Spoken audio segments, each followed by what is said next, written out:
Of the meeting. It actually is quite loud, isn't it? It is loud. You're good, Melanie?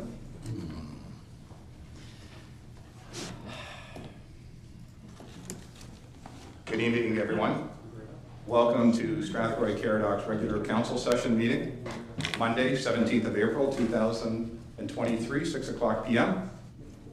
Joining us by way of Zoom this evening is our Mayor, His Worship Grantham, and Councillor Frank Kennis.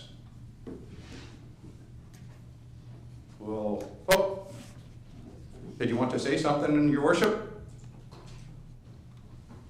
No, thank you, Deputy Mayor, and you will do a great job. So it is an honor and a privilege to sit in this seat tonight and allow you to run the proceedings.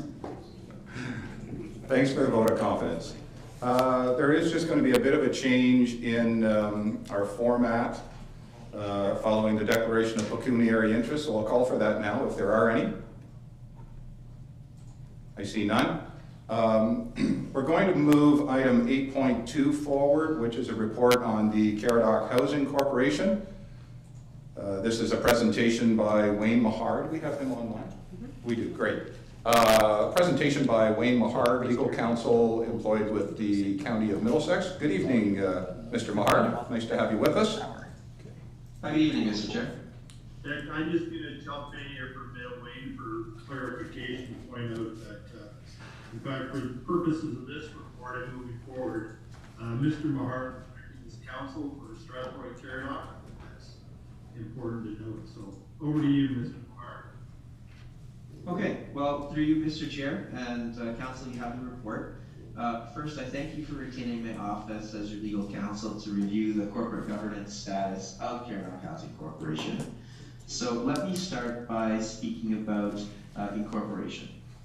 Reviewing the documents that Caradoc Housing has on file, the corporation was incorporated as a not-for-profit, non-share capital corporation by approved letters of patent under the Ontario Corporations Act of 1981, as approved by the then Minister of Consumer and Commercial Relations.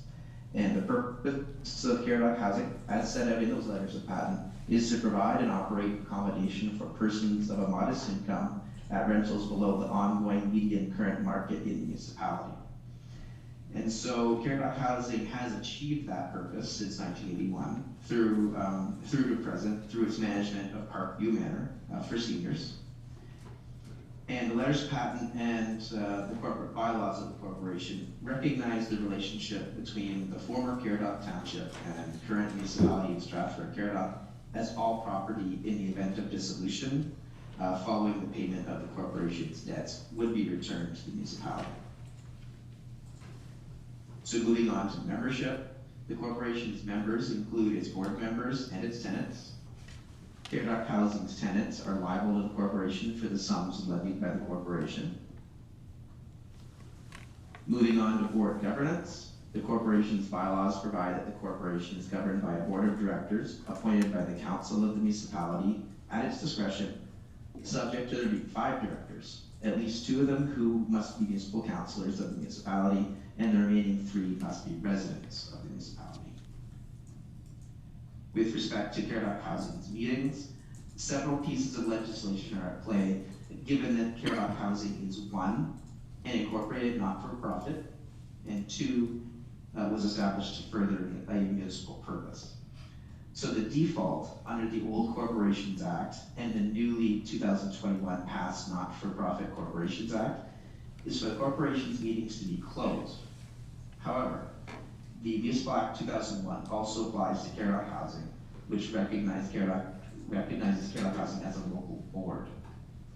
So a local board under the Municipal Act is defined as any body established under an act that furthers the affairs or purposes of one or more municipalities. And Caradoc Housing was established under the Corporations Act to provide housing accommodations for persons of modest income at rentals below the median current market in the municipality. So this local board status changes the default for Caradoc Housing to have open meetings, subject to section 238 and 239 of the Municipal Act, which allows for meetings to properly be closed when the subject matter is security of the property of the local board and personal matters about identifiable individuals. for example, tenants. So as a practical matter, that means that Caradoc Housing's meetings will often be closed, but notice of these meetings is still required to be public, even when they are to be closed, and there should be appropriate rise in reports given to the public that do not offend the personal privacy of individuals or cause undue risk to the corporation. And finally, I want to return to and discuss adaptation to ONCA. And ONCA is the Not-for-Profit Corporations Act, which came into effect on October 19th, 2021. Its purpose was to modernize all nonprofits in Ontario, and it requires all non-share capital, not-for-profit corporations, such as Caradoc Housing, to transition to its new rules by October 18th, 2024. And you've asked me to provide the necessary corporate governance maintenance items needed to ensure a proper transition to that, and I'm happy to do so. And what that includes, number one, updated articles of incorporation, including changing the name to Strathroy-Caradoc Housing Corporation. Number two, updating the corporation bylaws. And number three, updating the corporation's procedures, resolutions roster, annual AGMs, property roster, membership roster, and debts roster. And so I'm happy to effect those updates for Caradoc Housing Corporation, which will come back in a separate report. And I'm happy to answer any questions that council may have. Council members, do we have any questions for Mr. Mahar at this time? Councillor Wilson. Did we look to see if we're actually in compliance with the current bylaws with the board makeup with the 2 councillors and the 3 members of the community? Or is that outside the scope of this? I think, sorry. Through the chair to the councillor, the last time I had a look at this matter is I believe there was 3 councillors on there, which beats the minimum of 2. And then the 3 members who were on there were residents of the municipality, meeting the requirement. I believe now it looks like we have one member or one director to be replaced. Yeah, just can I follow up with that, because I know that's Your Worship, yes. Yeah, I'm sorry, through you, Deputy Mayor, may I respond to Councillor Wilsey's question? Yes, absolutely, Your Worship. Yeah, that is, I know that the public would be curious about that, and that caught my eye. That is one of the cleanup items we are planning on doing very shortly. And very shortly we will be, just like do with the striking committee on other committees, putting out notices or applications for the public to become involved in Caradoc Housing. So that is an item that we will clean up very quickly. Thank you. Is there any other questions? None. I just have one. I guess it's probably both to the mayor and Mr. Mahar, but from here, where are we going? There seems to be some ONCA work that needs to occur, along with a little bit of cleanup of the makeup of the board. Of course, the mayor has already spoken to that. So do we need to move something to ensure compliance with ONCA?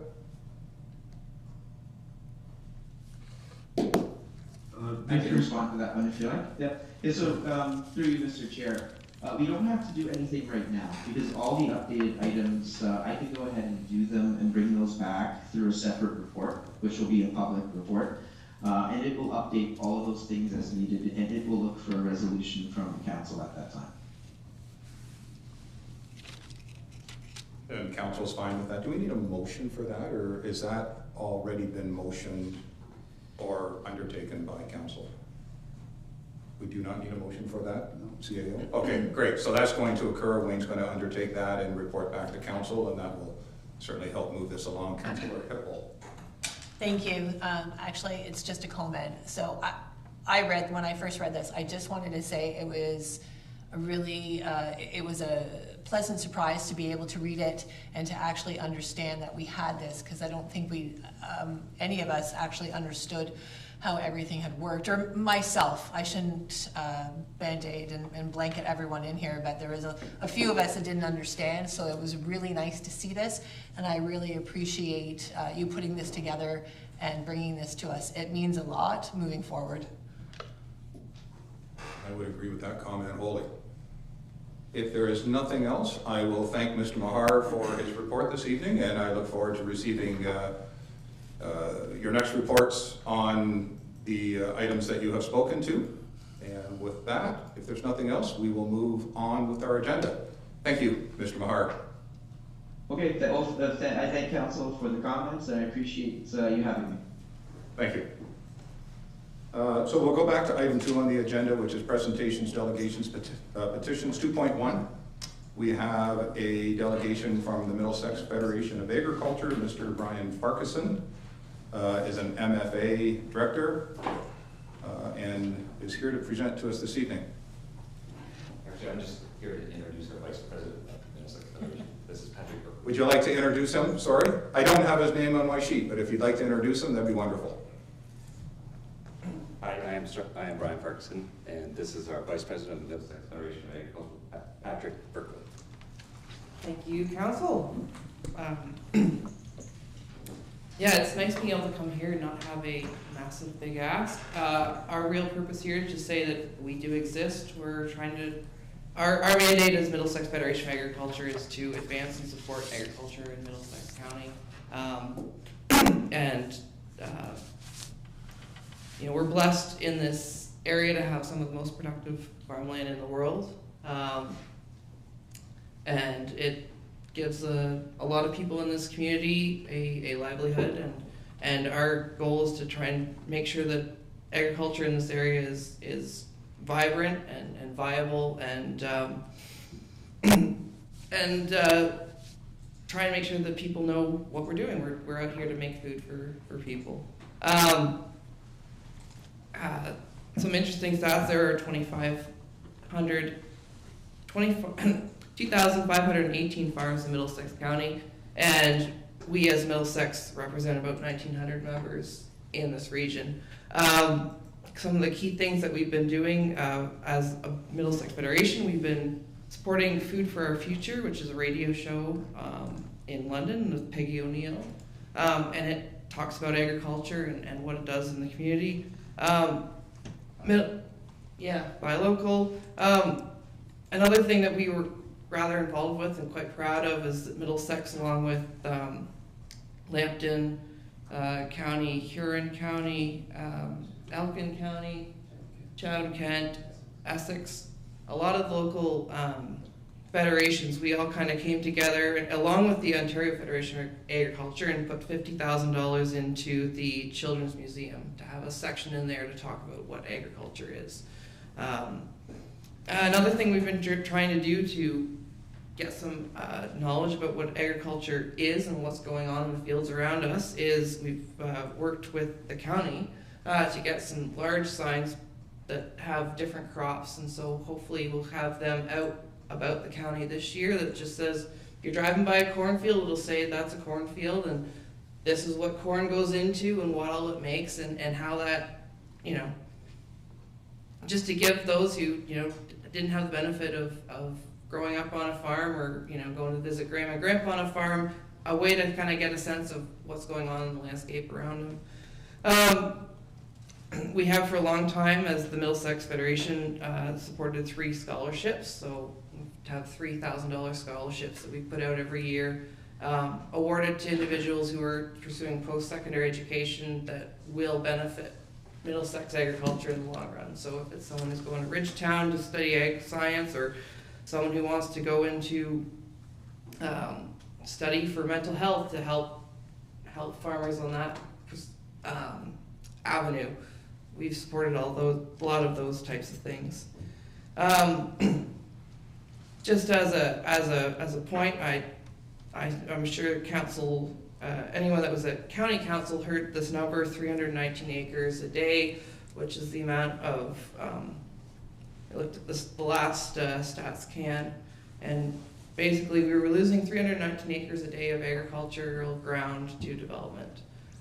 Obviously that's something that impacts our ability to grow food down in the long run. Once it's no longer agricultural land, once it's taken out of production, it's really hard to get it back in once we've disturbed the soil.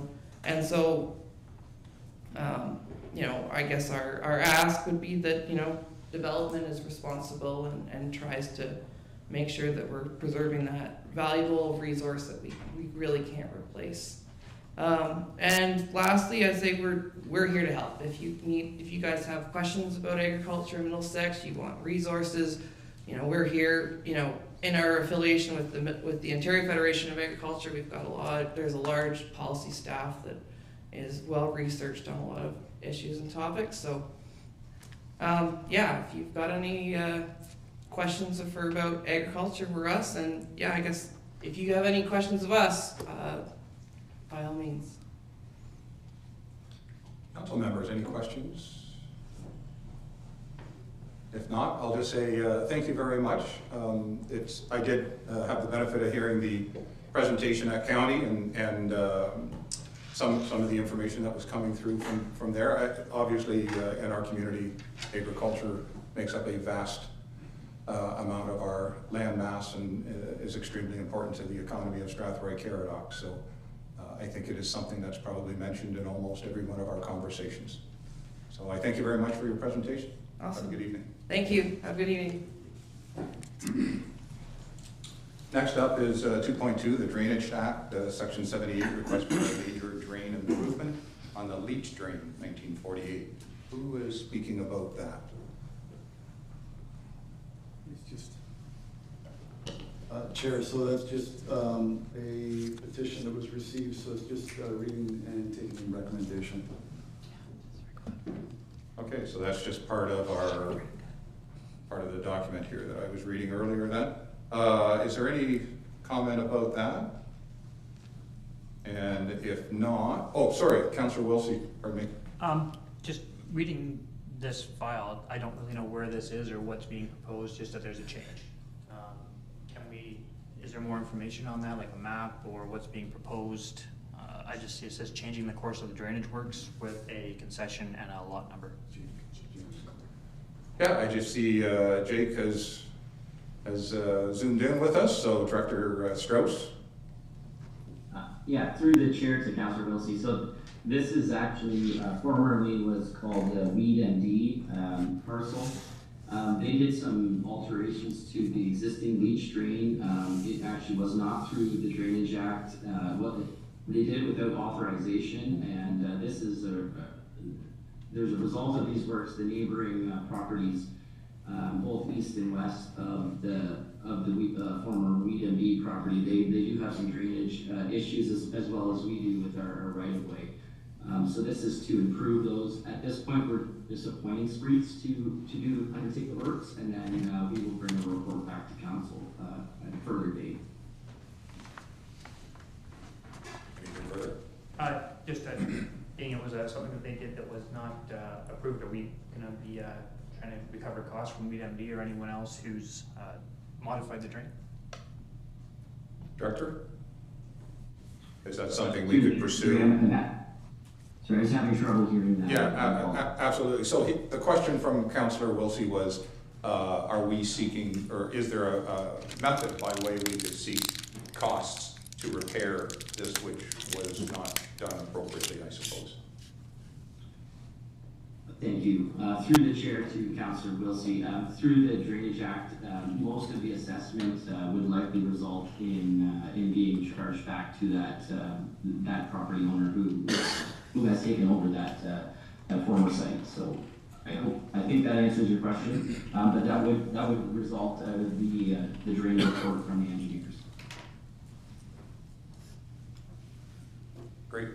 Any other questions? If not, I'm looking for a motion that council accept the notice of request for drain major improvement for Leach Drain 1948 and authorize Spread Associates to prepare an engineer's report on the matter.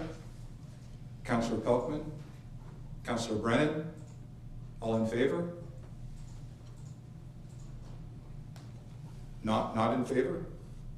I saw one councillor didn't put his hand up. I know. Oh, okay. I'm still trying to figure out how it got to us, so. I'll just go in favor of it. I'm sorry, I should have voted with you. Thank you. Motion is carried. Sorry, Chair, just, this is going to be, just sort of explain the new procedure, or I guess return to the old procedure. In the past, council received these as petitions. Really, there's not much other than just a petition to receive and appoint an engineer. So instead of spending copious amounts of council's time on these items of just receiving a petition, they're now going to be included under the petition section, just like we've seen here tonight. Voted on whether we want to appoint a engineer, and then it moves forward. Then it comes back to council after that with the engineer's report. So just so there's an understanding of the way the procedure is moving forward, we're kind of going back to the way things were done in the past. Councilor Wilsey? If we're going back to that way and this is going to be standard, I would ask that in the future we at least have a map so we know which property we're looking at. And then a description of what they're trying to accomplish by those drain changes. Just right now, we're just getting this request. There's no point in anything. You don't know where it is or anything about it. You don't know if it's a major or minor. It's just moving a drain. A little bit more information will be helpful, but we're going to be voting on spending money. We'll take that through the chair to Councilor Wilsey, so I'll take that back to the director and we'll make sure that that's included next time through. Councilor Derbyshire?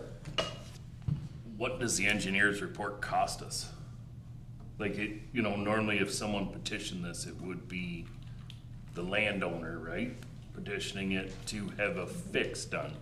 Whereas if this is, like, are we petitioning this? So essentially it will be our cost to bear because it's not the landowner. So through the chair to Councilor Derbyshire, I'm going to pass that over to Director Strauss, who's on the line there, and he can best describe the process moving forward here. Thank you. Through the chair to Councilor Derbyshire. So the person who petitions for this works actually would bear all costs at this point if the drain was not to move forward. Once the drain gets presented to council, and if there are parties that do not want to be involved with the works, at the court of revision, they can appeal against it, and at that point, their assessment, the report could be thrown away at that point. It was not accepted, and that at that point, being the municipality is the one who petitioned, we would be borne all the engineering fees. So that goes for any drain, anyone who petitions and has their name on the petition, they would be on the list of those costs up to the point where the report was either accepted or denied. And if it was accepted, then it would go through the drainage assessment split that the engineer recommended. Councilor Derbyshire? Yeah, thank you for that explanation. I do understand that. I guess my point here is, if it is a sale, is the new person going to be responsible, or are we going to put this against the sale, considering it was stuff that they did incorrectly as the previous, or as whatever owner it is? The previous owner, I'm going to say, I won't use their name, but is that something we can do, or no? It's either bored by us or the new guy. I believe that Director Strauss indicated that an assessment would be levied against the property. So if it has sold or if it sells in the future, that assessment gets purchased by the new owner. So this is really correcting a situation that was created and nobody knew about it until, I suppose, the sale of the property came up, and then it gets discovered. So the municipality is trying to solve this problem as it affects people upstream and downstream. But it can't come off the sale of the property. Kind of like where if there was outstanding taxes, right, they would be paid at the sale. As opposed, like, no? I'm not sure. Maybe our financial director will know. Through the chair to Councilor Derbyshire, my understanding would be that the bill would be stuck with the new owner, simply because they are purchasing the property and this would be an outstanding debt on that property, so they would be responsible for that. All right, thank you.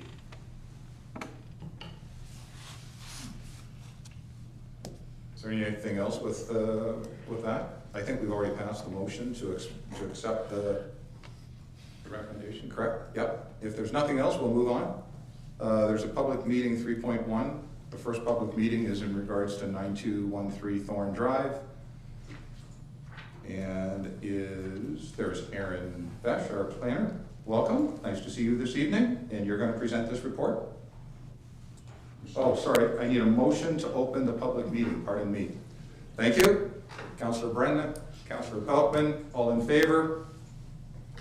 Thank you. And now we'll move to our planner, Ms. Besh. Thank you, Chair. I'm just going to share my screen and bring up my presentation here. So the application before council this evening is 9213 Thorn Drive. The applicants are requesting to amend their zoning to permit a contractor's yard as part of their property operation. The property is located on the south side of Thorn Drive, adjacent to Highway 402. It is approximately 2.8 hectares in size. It contains a horse farm and a residential dwelling currently. The applicants own a concrete installation business and have requested permission to park associated equipment and vehicles just on a portion of the property adjacent to Thorn Drive. So as you can see on our presentation, there is a hatched portion at the front adjacent to Thorn Drive. That is the area that would be used for storage of the vehicles and equipment for this business. No buildings or structures are being proposed as part of this application. The applicants have provided a little bit more information about their business. Approximately 4 to 6 employees would attend the site each morning in non-winter months to retrieve work equipment. They would then leave their personal vehicles at the site during the day.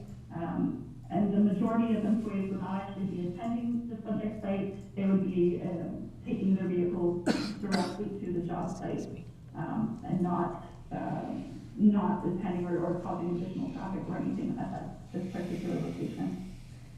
The applicant has also advised that there is no proposed outdoor storage of aggregate or other materials. Anything of that nature would be stored in trailers or in trucks on the property within that hatched area. The business is also seasonal in that the owners switch to snow removal during the winter months. The machines, trucks, plows are removed from the subject lands and are parked at their job sites over the winter, and no employees would be attending the site at this time.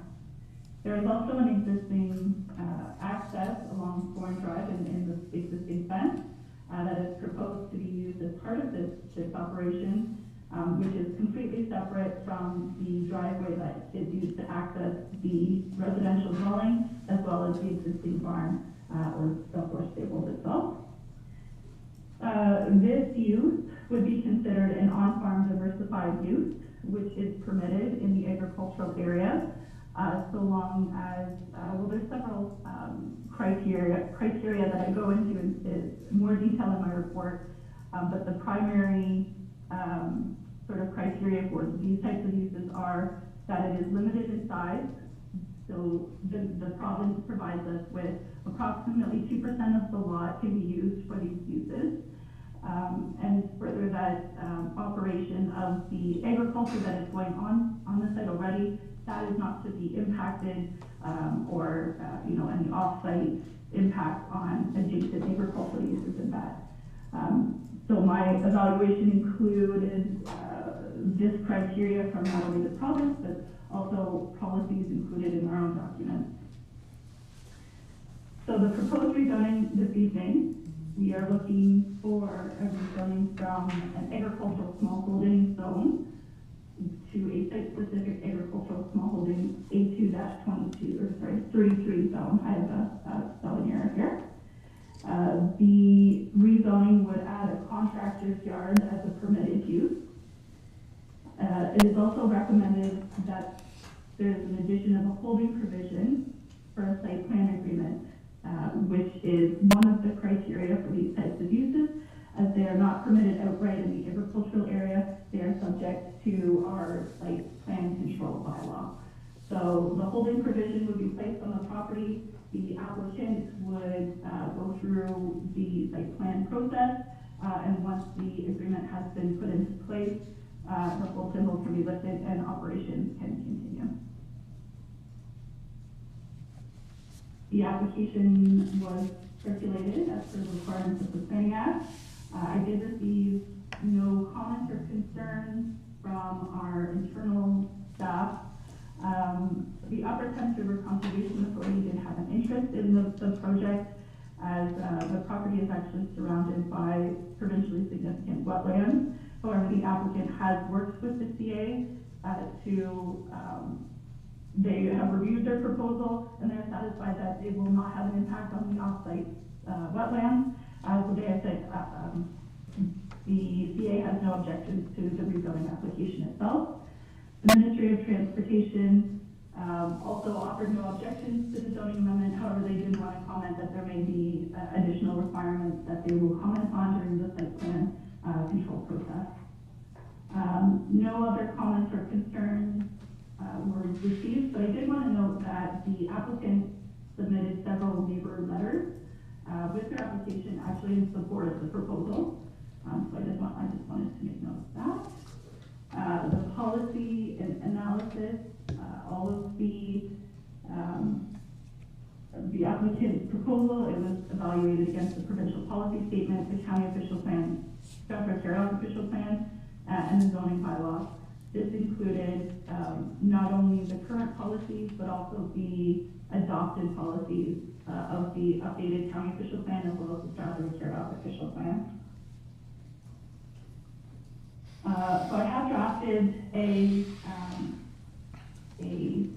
bylaw in support of the application. So that is up for council's consideration this evening. There are several items that are included in the site-specific zone that speak to limiting the number of employees to the site, ensuring that the area is restricted to just the portion that has been identified through the site plan.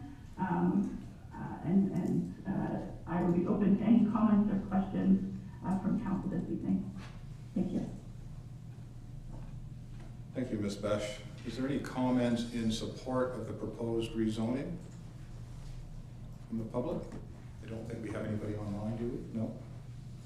Comments in opposition to the proposed rezoning from the public? I see and hear none. Comments and questions from members of council? Mr. Mayor, Deputy Mayor. Oh, there we go. Yes, Your Worship. And I am in favor of this, but I just have a general question. What is the difference between someone who has agricultural land like this, wherever it's zoned as, and somebody who may have 3 or 4 acres, whatever the minimum maximum size of the municipality, and they want to rezone for commercial use like this? What is the tipping point to put us in favor of this application as opposed to somebody who, buys a lot in the country of 3 acres and want to use it to park their commercial vehicles? Through the chair to Mayor Grantham, that is an excellent question. The tipping point in this scenario is that we are considering it an on-farm diversified use. The province has provided us with a guideline on permitted uses in the agricultural area that speaks to allowing people who have agricultural operations, in this case it's livestock or a stable, horse stable, allows them to sort of diversify, allows for additional income, and to make use of their larger properties. So the criteria is very specific that they need to have some sort of primary agricultural use on the property. It cannot be a primarily residential property. It cannot be primarily anything else. It does really specifically need to be a farm. Thank you for that answer. Thank you for that. Thank you. Any other questions from council?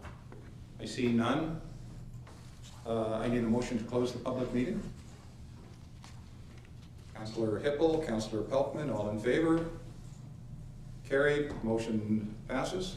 I'm looking for a recommendation that the public meeting to consider the rezoning application for 9213 Thorn Drive be hereby closed. Is that the closing of the meeting? Okay. Sorry. And then the recommendation that the application for rezoning be approved. We'll move that one. Councillor Brennan, Councillor Wilsey, all in favor? And that passes. Thank you. Next, 3.2, public meeting number 2. Purpose of the public meeting is to consider an application for rezoning for 8338 Scotchmere Drive, ZBA 12-2022. Motion to open the public meeting. Councillor Derbyshire, Councillor Feltman, all in favor? Carried, thank you. Where am I here? So I guess we're over to the report for the planner. Mr. Williams, good evening. Thank you very much, Deputy Mayor and members of council. This evening, I will just share my screen. When it pops up, we'll see this is for 8238 Scotchmere Drive, and this is an extension of an existing temporary zoning bylaw on the property. So specifically, this was before council back in June of 2022, where the applicant's owner of the property were looking to build a second home on the property and then demolish the first home once the second home was built. So this is on the north side of Scotchmere Drive between Saxton Road and McAvoy. This is a property that was previously it was a surplus farm dwelling severance back in the day. So since June of 2022, the owners felt that they would be able to finish off the second home within the year time. Unfortunately, a couple of things came up. One was a minor variance was needed, and they needed to get Conservation Authority approval for the start. If I just slide back just for a sec, you'll see in this view the location map. The subject site is in yellow.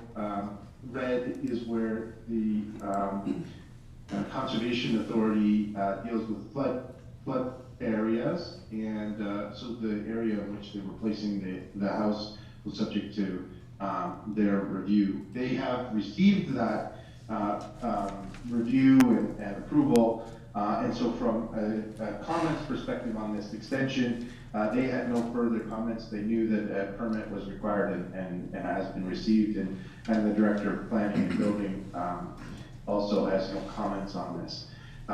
So from a policy and analysis perspective, it's the same as last year, except now we're a year ahead. They're asking for an additional year that'll give them the time that they need to be able to make this move forward. Before I get to the recommendation, I will just say that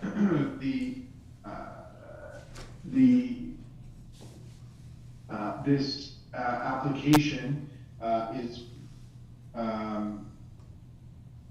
one that has no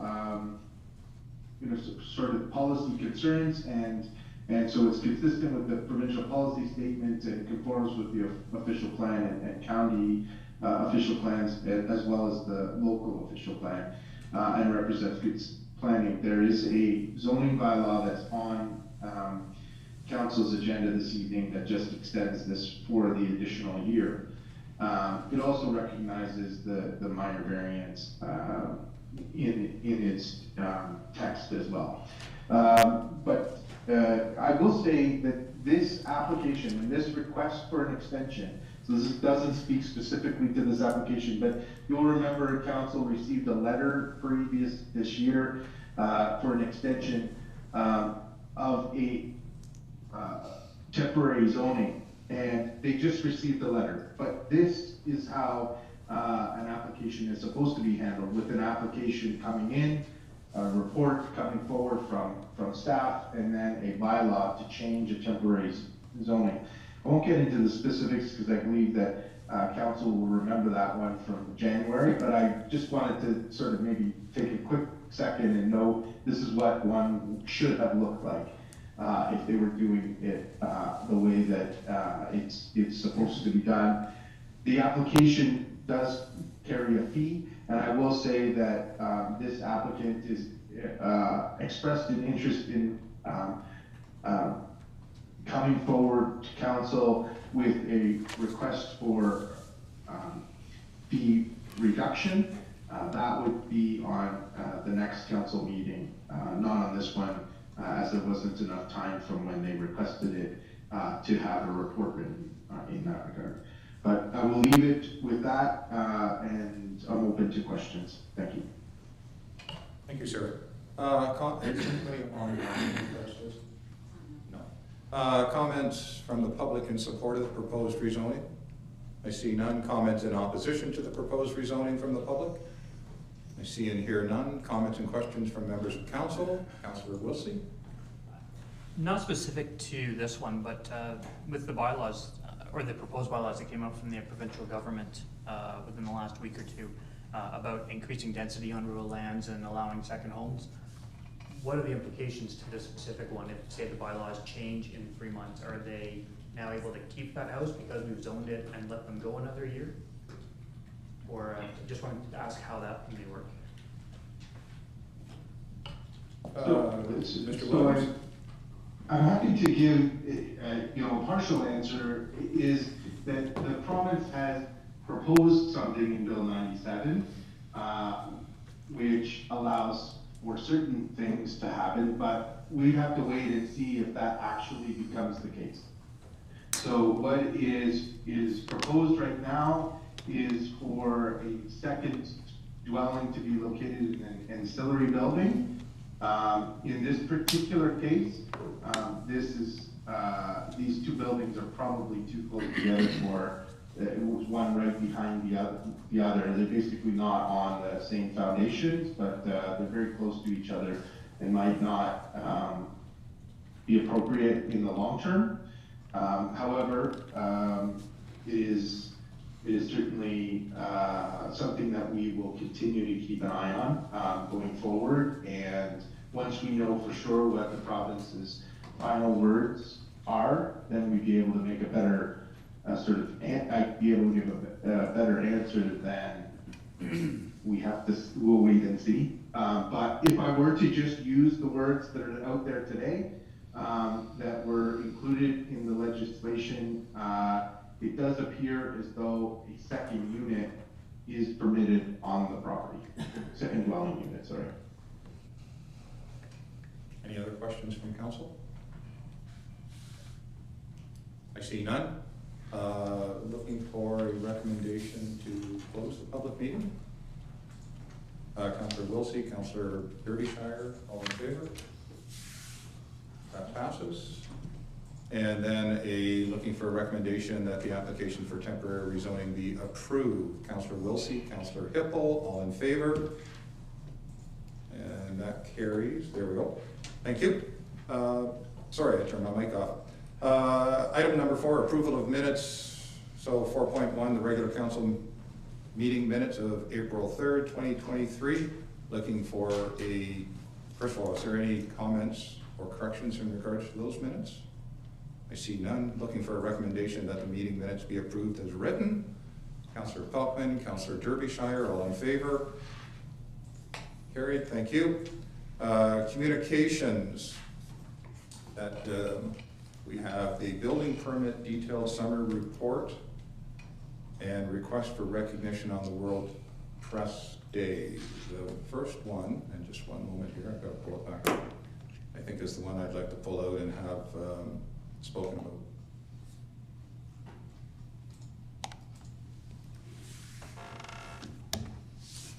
So the building permit detailed summary report, I had the opportunity of being briefed on this morning. Our chief building officer, there he is, Connor Kekron.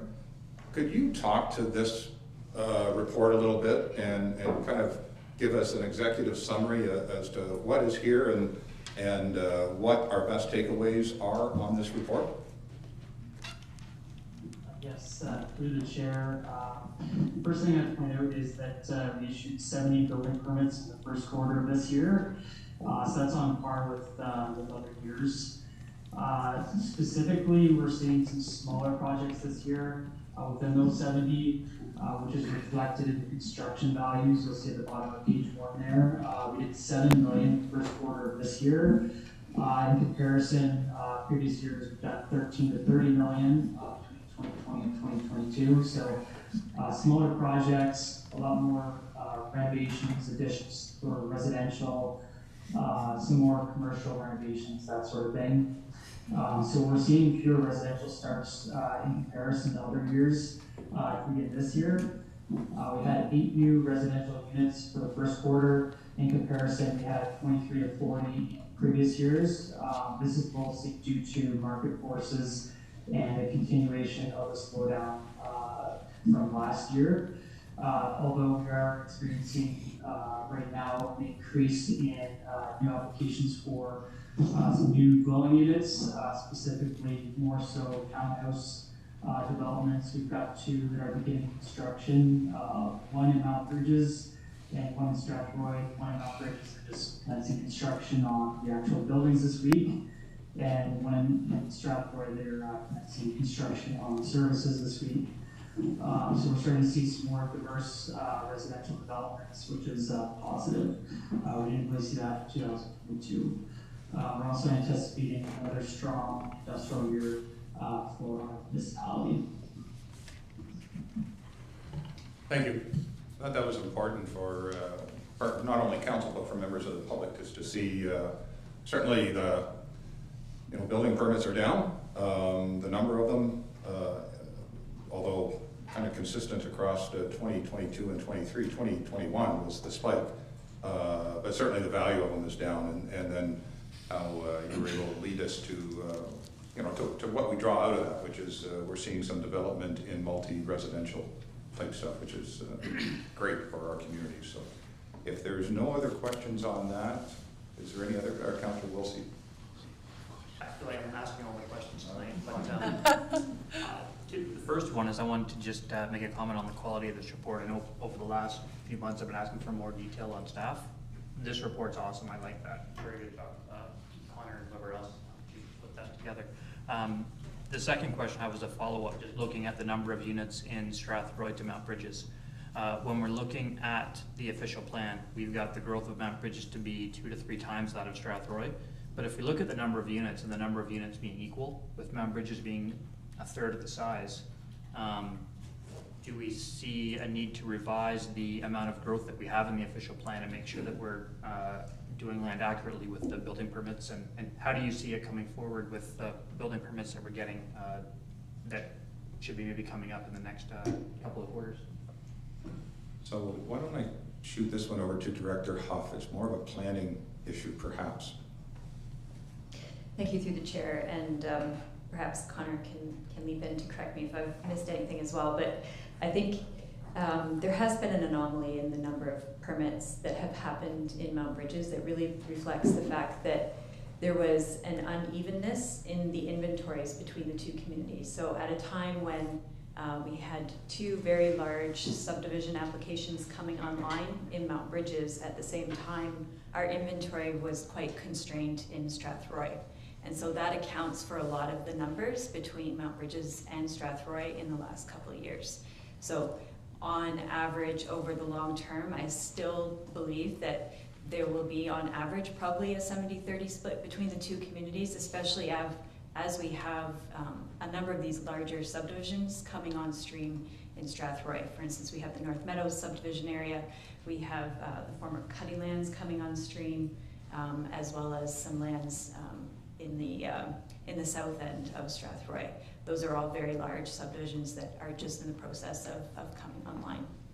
So I hope that helps, but maybe Connor, if you think I've missed anything, please chime in as well. You've got most of it, but I think it's also just important to note that this report just has a snapshot of only 3 years. So I think if you zoomed out a little bit further, you'd see a lot more dwelling units constructed in Strathroy in comparison. Thank you. Is there anything else a member of council wanted to speak to? If not, I'm looking for a motion that council receive the communication items for information. Sorry? Oh, Councillor Pelkman, pardon me.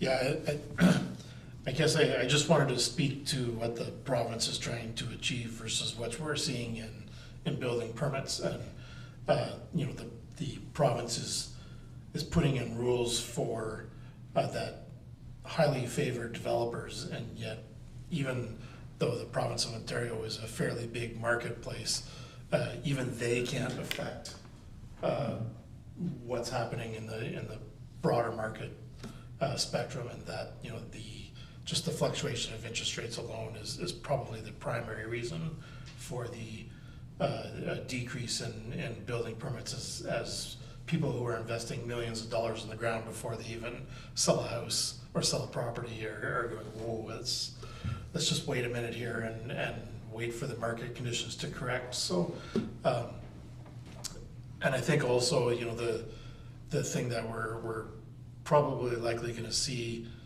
in the short term is hopefully that the prices of houses will drop.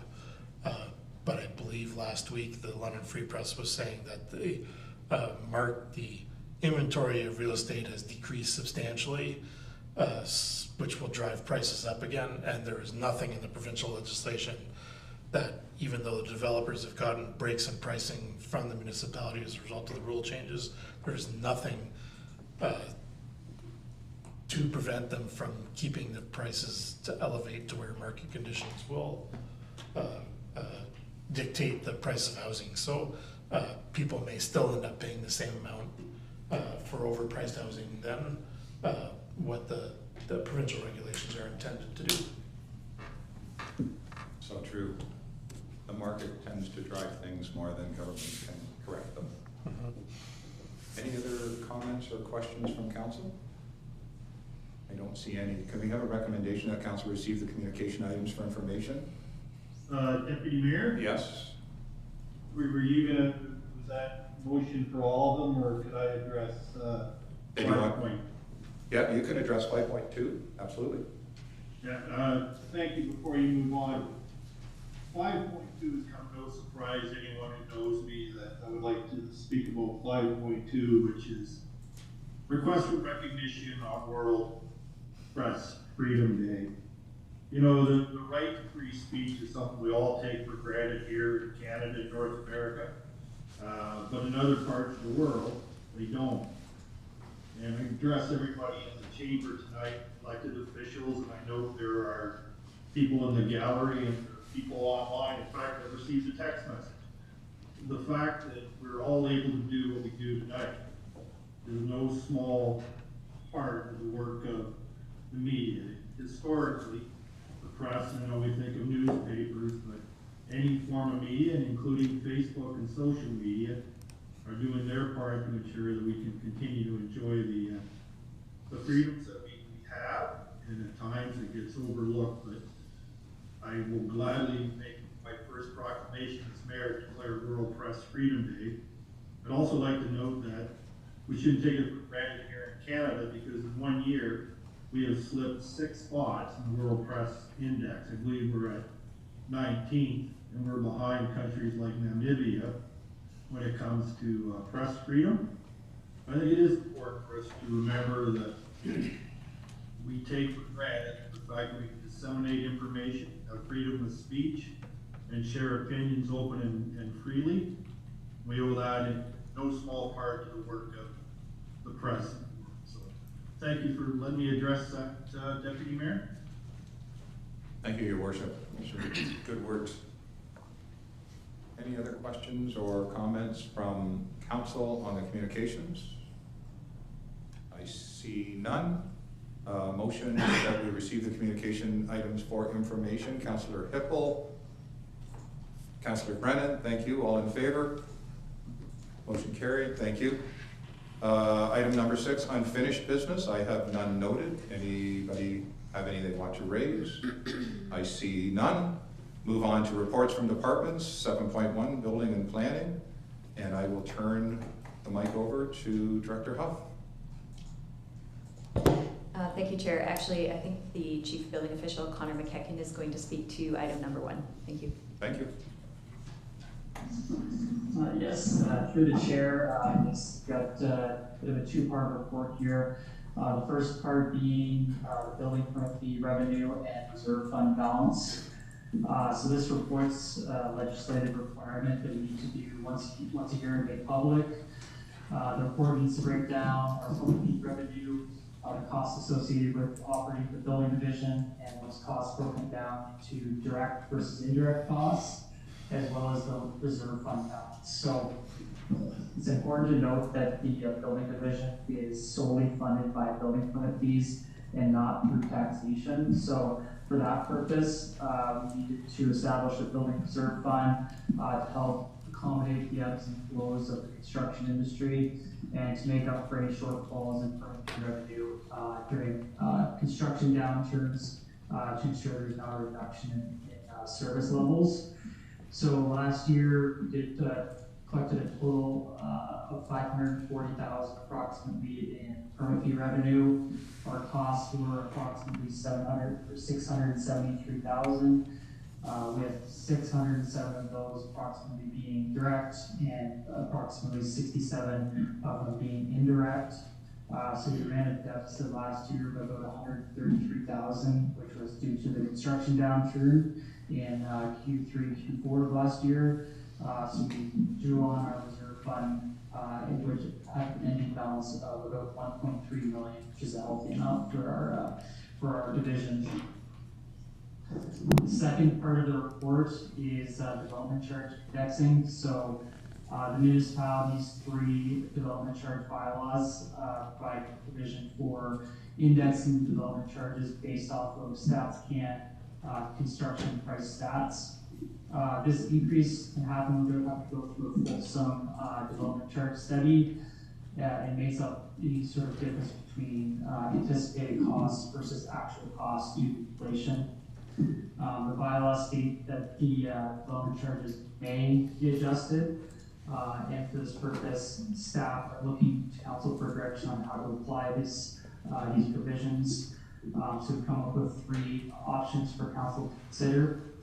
The first option would be not indexing development charges. The second option would be to bring a report forward each year to determine whether to increase the development charges. And the third option would be to index the development charges without bringing a report forward to council each year. It's important to note that the construction price stats for 2022 were 14.5%, which would turn out a 14.5% increase on development charges. So for context, the average single family dwelling in Strathroy, the development charges would go from approximately $25,000 to $28,700. Mount Bridges would be $28,500 to $32,600.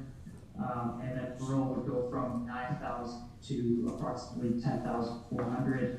And then the ICI development charges in Strathroy would go from $109.6 per square meter to $125.11 per square meter.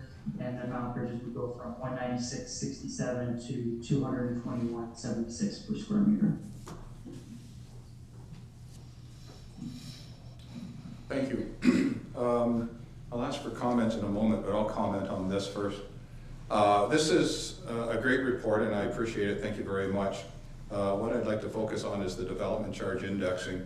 I asked for this to come forward in this report because I think it's something important that we need to look at. And again, I've had the opportunity of being briefed on this over the last short period of time. Historically, and Director Huff, correct me at any moment, historically, we do not index, we do not use this indexing on a yearly basis. There is a 5 or a 10 year, I believe we're at a 10-year review now. So a consultant would come in every 10 years, do a big consulting paper for us, and then recommend where we should be on our development charges. The problem with that is you get historically very large jumps because you're 10 years back. The option under the Act is for us to apply this 14.5%, and every other one, we can do it every year. We can deal with it on a yearly basis, which would be my prerogative, or my preference, pardon me. You know, development has to pay for development. I have learned that from my senior counselors. Thank you, Mr. Brennan. And we have a great deal of development going on in this community. At the same time, we have changes that the province has brought in that will reduce, in some cases, the application of those development charges to certain projects. In my opinion, it's something for us to look at is if we don't keep up on a yearly basis and we fall so far behind that we're in 10 years' time either not getting in the DCs that we need to do the work, or we get to that 10th year, we have this big report come in front of us and we're recommending a 75% increase in DC charges, then that becomes even more problematic, I think, for builders. What I have been told is that even if you agree to indexing, to using this indexing and bringing in the 14.5% increase, it is phased in over 5 years. So it is quite the feat of financial work that our finance department and building department and planning department have to do right now in applying DCs to projects that are multi-year in their phase-in period. Take any subdivision and how it occurs over a number of years. Each part of that subdivision plan could have different DCs applied to it, and all has to be calculated out properly. So in that regards, I would like to, well, actually, I'm going to leave it there, and I'll open it up to questions or comments from anybody else. Certainly Director Huff can explain this far better than I, so if there are any answers to be given, I leave it in your capable hands. Questions from council? Councilor Brennan? Well, one comment would, I would never support number one, because we can't, say we're never going to increase our development charges. We've seen it in the past. Past councils have done this. I think Councillor Pelk will remember times when we did raise development charges, and there was quite a kerfuffle, but it needed to be done, and that's why we have the money that we have today to do some of the improvements that we need to do in town. Number three, I don't think I could really support. I think there should be a report coming to council for direction so we know what's going on and we can see transparently what's going on. So my default would be number two. I think it strikes a balance between us having to get the money and being able to make on the spot decisions about how much of the increase we want to have each year, all of it or part of it, and also just keeps the public informed and we keep getting the revenue that we need for building the community, not just today, but for 20 years from now. So, thank you. So can I take that as you're making a motion for number two, and then I'd ask for a seconder and then a continuation of the conversation? Sure, I can make that a motion to get it on the table. Thank you. So that would, his motion then would be to bring a report forward each year to council for direction on whether to index the development charges based on the construction prices stats. And then obviously for this, the current one, we would receive a report once staff are able to get that together so that we can consider this percentage increase that is before us today. Fair? Councillor Pelton? I'll second that, but then I have a question after. Absolutely. Thank you for seconding it. We now have the motion on the floor, and Councillor Pelton, over to you.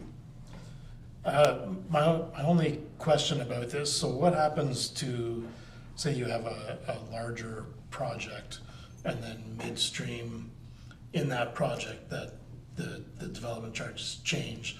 So now you've got a very different charge than potentially the investor in our community started out with.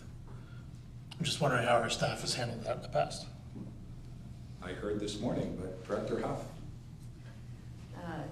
Through you, Chair, thank you. And maybe Director of Finance or our CBO can jump in as well. on this. So application to DCs are very tricky right now in that whenever a project starts, we have to identify the date that the last application was made. So typically a site plan application was made, and that establishes a lock-in rate. And as the project proceeds, when they get an approval, provided it's within, sorry, I'm backing up here. So there's, when the application was made is a lock-in period, and then when the application is completed and approved, and if building permits are submitted within 2 years of the approval, then the DC rate that you get is the lock-in rate of when the application was made. But as you can imagine, so it sometimes takes quite a while between site plan or subdivision approval before you actually get your building permits. So that's when you can have a subdivision that takes over a 3-year build-out rate. Each year, you can have a different rate apply. And it doesn't matter anymore if the development charges that was in effect has expired. That's still the one that you charge out at. And so, and then in addition to that, as we bring in new charges, the first year we can only apply the 80% of the rate, the second year 85% of the rate, the third year, et cetera, up until you get to year 5 where you can actually charge the full rate. And so it's kind of a difficult challenge, opportunity to learn how to apply DC rates right now based on the new rules that we've been presented. I'll leave it at that. Did you have a follow-up to this before Councillor Peltman does his follow-up question? I'll allow Councillor Councillor Peltman, if there's something you want, and then I can clarify just the comments. So, just to rephrase it, what I'm understanding is that as long as a project is moving and doesn't stall, they should have a relative expectation that their DCs will be the same as when they started. Relatively speaking, through the chair to Councillor Peltman. So basically, Milwaukee, Default, and all these other building companies are going to come up with a calculator that comes part of your toolkit now because of just the massive calculation. To be honest, Connor has turned into an Excel spreadsheet guru simply because we have to now track these things. So it is quite the feat, but as you have rightly pointed out, provided things are moving, there's a fairly solid, predictable path for the developers. Yeah, and I'm thinking specifically, so the project off of Salisbury Street is now 2 years. They've been spending money to prepare for that, and we had a presentation at a public meeting not too long ago on the Strathmere Lodge properties that, I would just hate to see, halfway through that we're faced with a predicament where suddenly the developer is faced with costs that weren't there before. Go ahead. Through the chair to Councillor Peltman, you're exactly right. So it is there is some predictability there, provided the process is moving forward. It's to sort of keep things moving. Right. So one of my questions this morning when I was being briefed on this was, what happens if we don't do anything now with this 14% or 14.5% construction cost index that we can deal with? If we don't, what do we do with it? And basically it's off the table, and next year they come in with a construction index which is 4%. So then we can deal with the 4%, but the 14.5 we've lost, I guess by policy of the DC Act, is it? Or the Planning Act? Yes, so the director is confirming that my understanding is correct, and so it's one of these things I think if we keep up with, it may be better in the long run for us than making a decision and running 10 years out and then kind of really starting from scratch. That's a long time to go, and clearly the industry does this for a reason. So I think with the motion on the floor, what it does do is it will bring a report back to us And we discussed briefly what that could look like with a report from the staff telling us, you know, what do the areas around us look like? What do the areas that we frequently would be competing with, if I can use that term, for whether it's industrial, commercial, housing, you know, what are they doing? And then what do the numbers look like? And then that would be a decision time at that point. So right now, really what we're doing is sending it back to council on a yearly basis, that they'll bring this report forward to us. But for this year, they're going to, there's one more step, they're going to bring the report forward to us that would finalize this report this evening. Does that make sense, Councilor Wilson? Just one clarifying question. So on this, we're just talking about what we're going to do as a process, not specifically the number. So we're not bringing back that, we're not voting or anything on the 14.5% bill. And the second question is, on that report, will there be an opportunity to choose a different rate besides what's on that if we think 14.5 is too high? Because it's just a blip in inflation, and maybe that's too high of a number to put in. Can council choose a different number than besides? I think staff, unless you know exactly the answer, my understanding was staff thought the 14.5 was a solid number, either take it or leave it. However, in preparing a report, they would have the opportunity to search out that answer and let us know, is the 14.5 the ceiling, and we can do something other than the 14.5. So is that your question? Did I follow your question right? Yeah, Thank you. that's what it was. Yeah. So and then if in the future, maybe it is only 4% one year, but we think we need to go 6 or 8, if we can go, if that's a hard number, or if there is some discretion. I think if we wanted to go higher than this concept, then that is an official plan amendment. Through the chair, it's an appealable matter in terms of when somebody makes an application for a building permit, they can appeal the DC rate that we've applied to them if they feel that that number was an arbitrary number. And so I would be cautious in suggesting a number that was maybe not something that was easily justifiable. Councilor Brennan.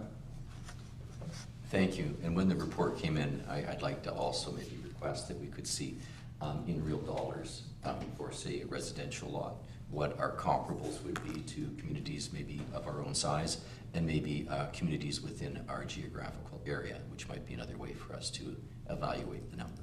Thank you.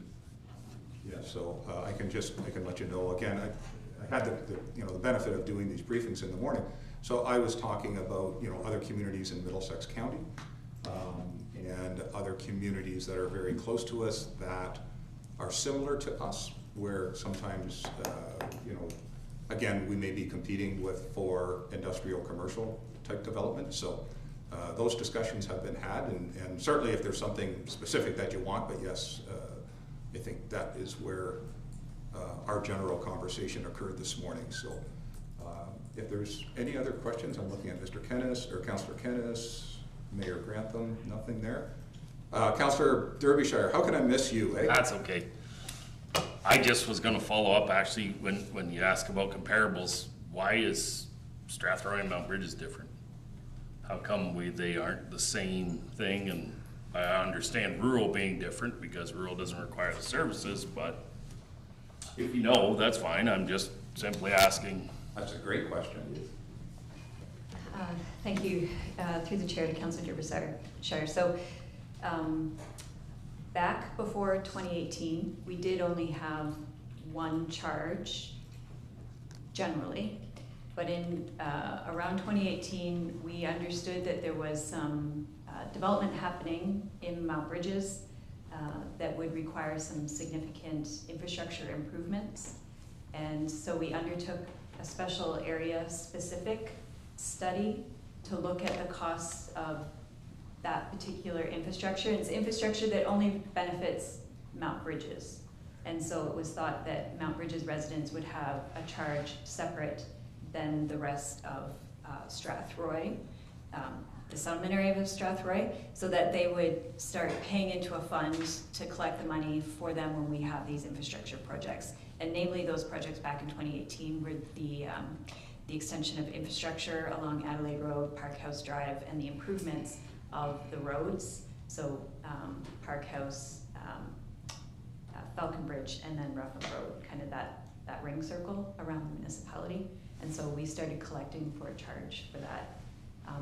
The notion is that the next time we do update the charge, we'll amalgamate everything back in together. And so we'll just have one development charge bylaw, and there might be some unique items specifically for Strathroy Mott Bridges, but it would only be one bylaw, whereas now we have multiple bylaws. And I don't know if I completely described that correctly. Maybe Director of Finance is looking like you could add some information there. Thank you. Through the chair to Councillor Derbyshire. So exactly what the director has said, that due to some of the infrastructure upgrades that are going to take place there, we felt it beneficial to have the new lots that are going forward in there compensate for that. So a good example would be our Park House Drive project that's underway and on the books. That needs to all be upgraded. So that is based on those DCs that we would collect from those lots that are sold within that vicinity there. So it is a special area rating, and the idea is to get this back to sort of a one DC again. Yeah. Sorry, just so when we move on 14%, 14.5, that's when we'll go back to an amalgamated number? No. No. We're gonna be longer than this. Yeah, through the charge, we have to actually wait until we completely update our DCs. So the plan was actually, so the plan was actually to do that this year, but then the province changed the rules, so we didn't actually have to extend them at 5 years. So we have a 2018 that was due to come forward for renewal, and then we would blend the two of them together, so a year or two early for Strathroy, but get them all together now. Now, with the changes happening at the province, we're pausing the project to upgrade or renew the DC bylaw until we kind of have a bit of a solid understanding of the direction of the province. Thank you. Councillor Pelton? Yeah, and I just think I'd like to point out, it's not the residents of Mount Bridges that are paying that charge, it's any new development. The only time an existing resident might pay that charge is if they were severing off a piece of their property to build something new. And when we increased the rate, as you can tell from the building statistics that you saw, it didn't change a thing. If the developers didn't even blink, they just paid it, so. No, I wasn't. I didn't mean, if I did imply the residents, I more just was as developing the community as a whole, I thought we should have the same rates. I understand why we did, I just don't want it to. It was a good answer, everything was answered great. Director Huff happened to say residents, so I wanted to clarify that before anybody said, well, what do you mean? What do you mean we're paying more money than somebody else? No, you're not. I just wanted to clarify that. But Councillor Derbyshire, I mean, that's an excellent question and concept that getting back to one community would be a great idea. Yeah, right there. So, Councillor Brennan, you've made a motion. I see, is there any other questions? I'm just going to ask for a friendly amendment to your motion. Would you consider extending your motion to include that council receive report BBP-2023-46 for information? Yes. And direct staff to bring a report forward to council each year with respect to indexing development charges? Yes. Thank you. Councillor Peltman, you seconded that? You're in agreement? Thank you. So that's the motion on the floor now. Any other, Councillor Wilsey? We're bringing in the first section of the report. My question was if the first one was just building or if that included bylaw or other parts of the building department and planning. I'm sorry, I missed part of your question. The building department also has the bylaw department into it. So I'm just wondering if the total fees collected, it has anything to do with bylaw enforcement, or if bylaw enforcement is in that total cost and direct costs that we're looking at with, No, bylaw is a taxable item, and DCs are their own item and dealt with according under the Act. Through the chair to Councillor Wilsey. So the indirect costs are overhead. So like for instance, because it is a fee-based department, for instance, all the accounting that is done for what we just discussed on DCs. So there's, within the legislation, the Building Act allows for the application of a percentage based on the calculation when we do our fee study, that would allow legal, legislative, any of the other departments to sort of get compensated for the work that they do on behalf of the building department. So I think the 68,000 is sort of a lump sum number of those. The legal and legislative department, so reviewing any, agreements, those kinds of things, permits, setting those things up, and then the finance department collecting fees, those kinds of things. It's all sort of built into that. That's what that indirect cost is, but not necessarily the enforcement of bylaws. That is through the bylaw department and wouldn't be subject to this indirect cost. So we have the motion on the floor. Any other questions to the motion? Receive the report and have a yearly report brought back. The next, that yearly report will be probably in 1 or 2 meetings. Okay, all in favor? Thank you. 7.1.2 community improvement applications. Is that Director Huff? Director Huff, sorry. Thank you, Chair. So the report before you this evening is in regards to the community improvement applications that we've received in Q1 of 2023.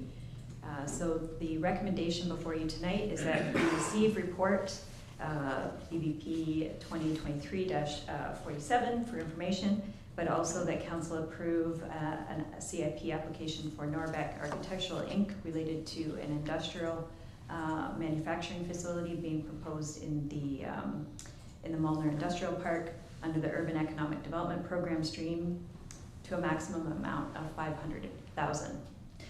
This report also identifies that we have received another application that's located on Metcalf Street East. Unfortunately, that application did not meet all of the criteria. However, the information is being brought forward for Council.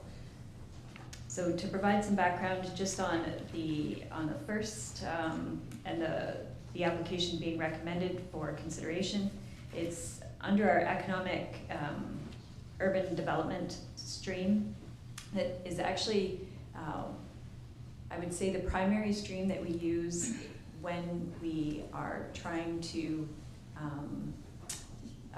sell the municipality to various industrial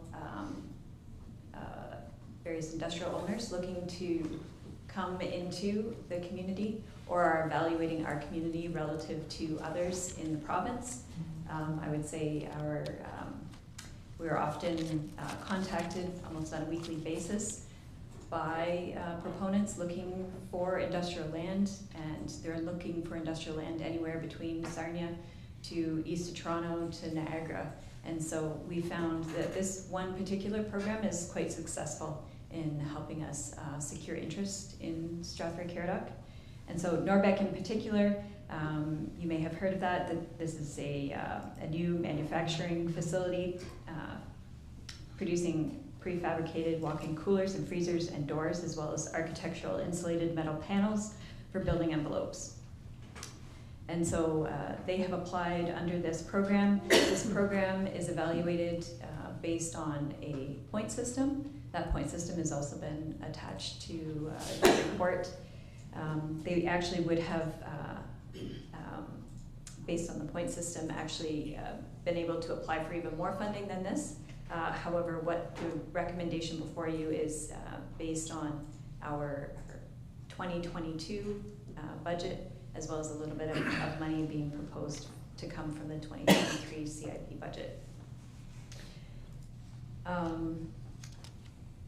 You will recall that there's just one other application to date that's been brought forward from for CIP. So this really is the second one coming back before council for consideration.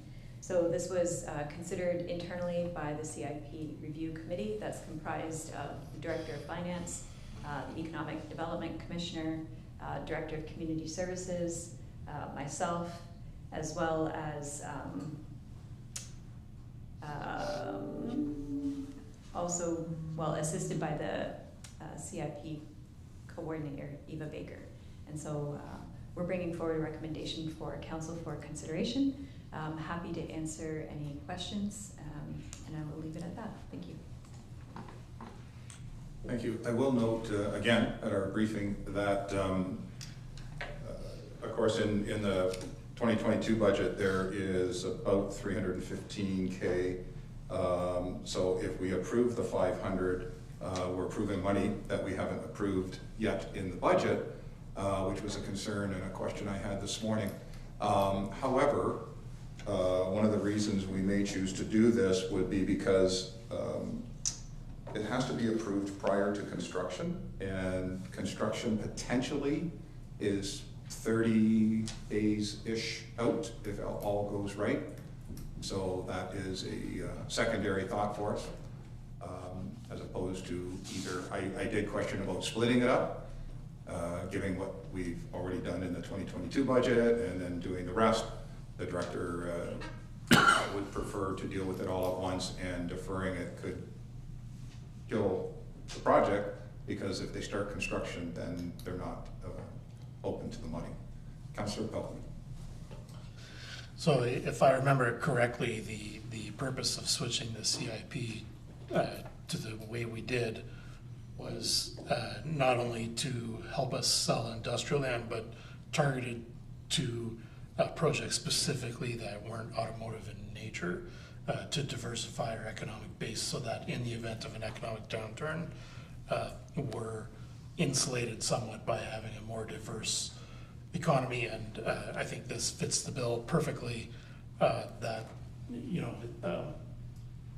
assuming that those refrigerated units are probably food geared, you know, this is exactly the way we would intend that money to be spent. So I'm still in favor, even though it's allocating funds for 2023. I think this is a good thing for the community, and we're doing our job to make sure that our residents still have a job when the economy has a downturn. Thank you. This is a great program. I learned a great deal more about it this morning than I had been aware of earlier. So honestly, this is truly where our community, our council, our staff are able to offer incentives to new businesses that are bringing value into our community. We're able to offer something, just like every other community out there does. Failing to do that, we may not be as full and vibrant as we currently are. So do we have a the mayor? Oh, thank you. It's good that Councillor Brennan is keeping an eye on you tonight. Thank you. That is fine. No, just echo the sentiments of both yourself, Mayor, Deputy Mayor, Councillor Pelton. I support this. This is a good use of our dollars to attract business, because in the long run it will repay itself. So I look at it as an investment. Thank you, Your Worship. Any other comments? And I do periodically look over at the screen, but I just look always at the wrong opportunity. Any other comments from members? Do I have somebody to make a motion that council are you making a motion? Thank you, Councillor Pelkman. Making a motion that report BBP 2023-47 for information, and further that council approve Norback Architectural Inc.'s application for funding through the Urban Economic Development Program stream of the CIP to the maximum amount of $500,000. Councillor Pelkman, Councillor Hippel, all in favor? I see everybody's hands went up. Thank you. That motion is carried. We move to Councillor Derbyshire. Yes. You are up, sir. Perfect. Well, not really me. I like to turn this over to Rob, because he's so well spoken. Such a nice voice, and everyone can hear him. So when I turn my mic on, everyone can hear me. Anyways, Rob's got some good things going on here, and I don't think it costs us a whole lot, does it, Rob? No, it doesn't. Perfect. That's what I like to hear. Thank you, Councilor Derbyshire. The first report in front of you this evening is a request for approval to proceed with the irrigation of the Bantam Diamond at Yorkview Community Park. It is the only sports field that is not irrigated at that location. We did in 2022 have $15,000 in the budget to execute that project, but at the time of going out and getting bids, we quickly realized the numbers were coming back were extremely high, well above what we had anticipated. So we carried that project over to 2023 and asked council to add $35,000 to the existing $15,000, which would give us a total of $50,000 to execute that project. Now, with getting out early, staff went to council maybe a month or so ago now, and identified a few projects that would be going out to tender prior to the capital budget being approved, and this was one of those items. Getting out early, we were able to get some favorable pricing, and we will not need the full 35 that we were asking for. We'll need an additional 25 to that 15,000. So we're looking at $45,000 or $40,000, sorry, to execute the project. The successful bidder is low bid, and we did receive 3 bids on the project. So staff are just looking for permission to advance this project.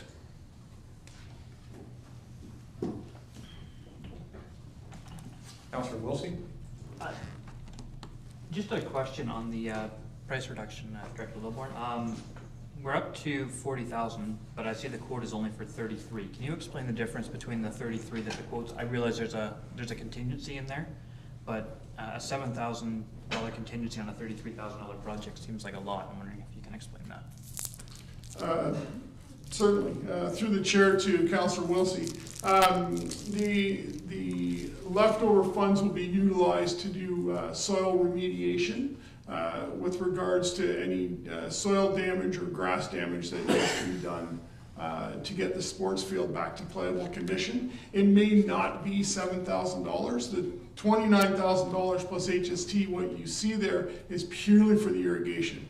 It's not for remediating the land. It's just to install the pipes and the heads.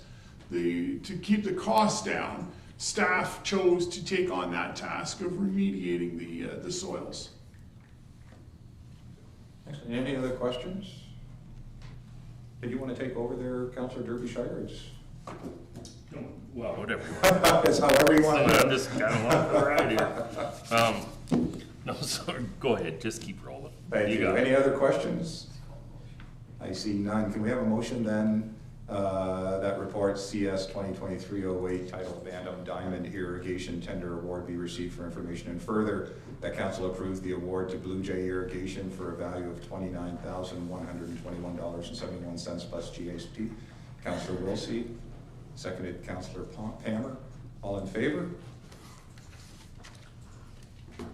Thank you. That carries. Next up there, Councillor Derbyshire. All right. Take over. Okay, sorry. I'll run this one now. I mean, you run it. And pay attention. We'll go back to Rob again. Oh, my mic again. Good Lord.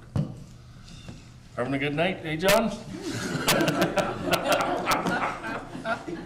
Okay, we'll go back to you again, Rob. You got your mic on? Thank you for that warning, Councillor Derbyshire. I appreciate that. The report in front of you this evening will actually cost you no money, so this is a good news report. Next time, let's start with those. So back in 2020, the municipality was recipients of a grant from the Ontario Municipal Commuter Cycling Program, which is operated by the Ministry of Transportation, so the MTO. The initial project was to asphalt the trail, the stone dust and chip trail from Albert Street to Head Street. We were able to do that. We had excellent pricing from a vendor. We had some leftover funds, so we applied to this program to move to a new location, which was the Yorkview Community Park, and the initial thought was to connect parking lot to parking lot because it was a commuter-based program. So we were going from Parkview Crescent over to York Street. And then we did not spend all of the money there either, so we have about $75,000 remaining. So there is, on the site map, a couple different options. One is the green trails. Those are the ones that are being recommended by staff because they connect to streets out into the subdivision. We have cement sidewalks leading from the sidewalks through the housing into the park, and they just ends at a green space. If we were to include the asphalt trails, then we would have a fully AODA compliant walking trail, scooters, bicycles, and so on. So that's the suggestion for tonight. If council does award it, we will spend all of the money in hopes to get all of the trails done, including the one that leads out from York Street up to the Ball Diamond building there. But we're not sure if the funds will actually do that. I think we're going to be about 15,000 short to complete the whole project, but we will strive to do what we can. Excellent. We'll put it up for questions. Anybody got any? Nope. Perfect. I will need a motion then that we approve this. What are we approving here? That council receives the report for the Yorkview Community Trail for asphalt for information, and further that council approves it that we utilize the funding that we receive from the program to complete the trail connections through the park. Councillor Pelkman, Councillor Pammer, all in favor? It's approved. You did great. Engineering and Public Works, Councillor Pelkman. Thank you very much, Mr. Chair, and I'm so happy that Councillor Derbyshire wasn't spending any money because I'm more than happy to spend it. So tonight we have an item that we discussed last week at the capital budget meeting, and this is the water, wastewater, and stormwater master plan, and I will turn the microphone over to Director Strauss. Thank you, and through the chair to the council. So this project, it will provide water, wastewater, and stormwater master plans, as well as also, it's called a PPCP. It's a pollution prevention control plan for combined sewers. The selected consultant will undertake a complete study to model, analyze, and also provide a roadmap of our future infrastructure growth, and also to replace any existing that needs upgraded. So just a little bit about this RFP process. It is not actually a cost-driven process, but it's rather a mix of a couple items. So it would be based on the consultant's experience, their technical, on the technical understanding, the project understanding, and also then it would include the cost at a smaller scale. The process, this RFP process, it's not new. We have used this, and we actually just recently awarded some consultants through the same process. Some examples would be Drury Lane be awarded BM Ross through the RFP process, and recently just Head Street was also BM Ross as well for the consultant selection.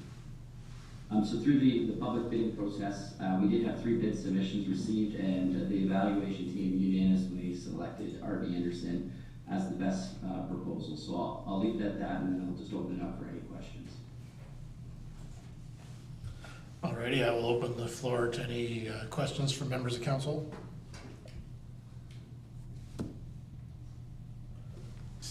Yes, Councillor Derbyshire. I guess my one question would be, I realize that they might be the most qualified R.B. Anderson, but in regards to Mal Bridges, are we maybe too intertwined or with the wastewater plant, considering this will be part of that study? Just considering it is their design, their project, their, you know, it is kind of what they've put in. I realize they're giving us an analysis of our population, how we need to grow, but, you know, I guess that would be my kind of thoughts, is maybe we should have someone who hasn't designed or done stuff within the last 5 years to have a look at what we're doing. I don't know how to say that without, I don't want to offend, I'm not trying to offend anybody, I just. Yep, so I think that would be a valid concern if we sole source and didn't put it out to tender, but we put it out to tender. And you know, there's only a limited number of companies out there who do this kind of work. And you know, we see the same names pop up time and time again, even though it's a public tender process. Do you want to add anything, Director Strauss? Yes, if I can, thank you. So through the chair to Councillor Derbyshire, so I can just let the council know, we did have another very qualified technical bid, but because it's not a cost-based analysis, I will share the cost, though it was almost in excess of double the amount of this submission, so it was close to 600,000. Just so I would be more than comfortable proceeding with that. However, I want to keep the best interest in the municipality and certainly choose the best overall square proposal. So I will leave it at that. So thank you. I think also, I'll come to you, Councillor Wilsey, in a second. You know, a motion was made by Councillor Wilsey in regard specifically to what we want to see through this master plan in regards to Mount Bridges. So I think one thing we can certainly know is that Councillor Wilsey will look at the numbers very carefully and hold them accountable for keeping their pencil sharp. Yes, Councillor Wilsey.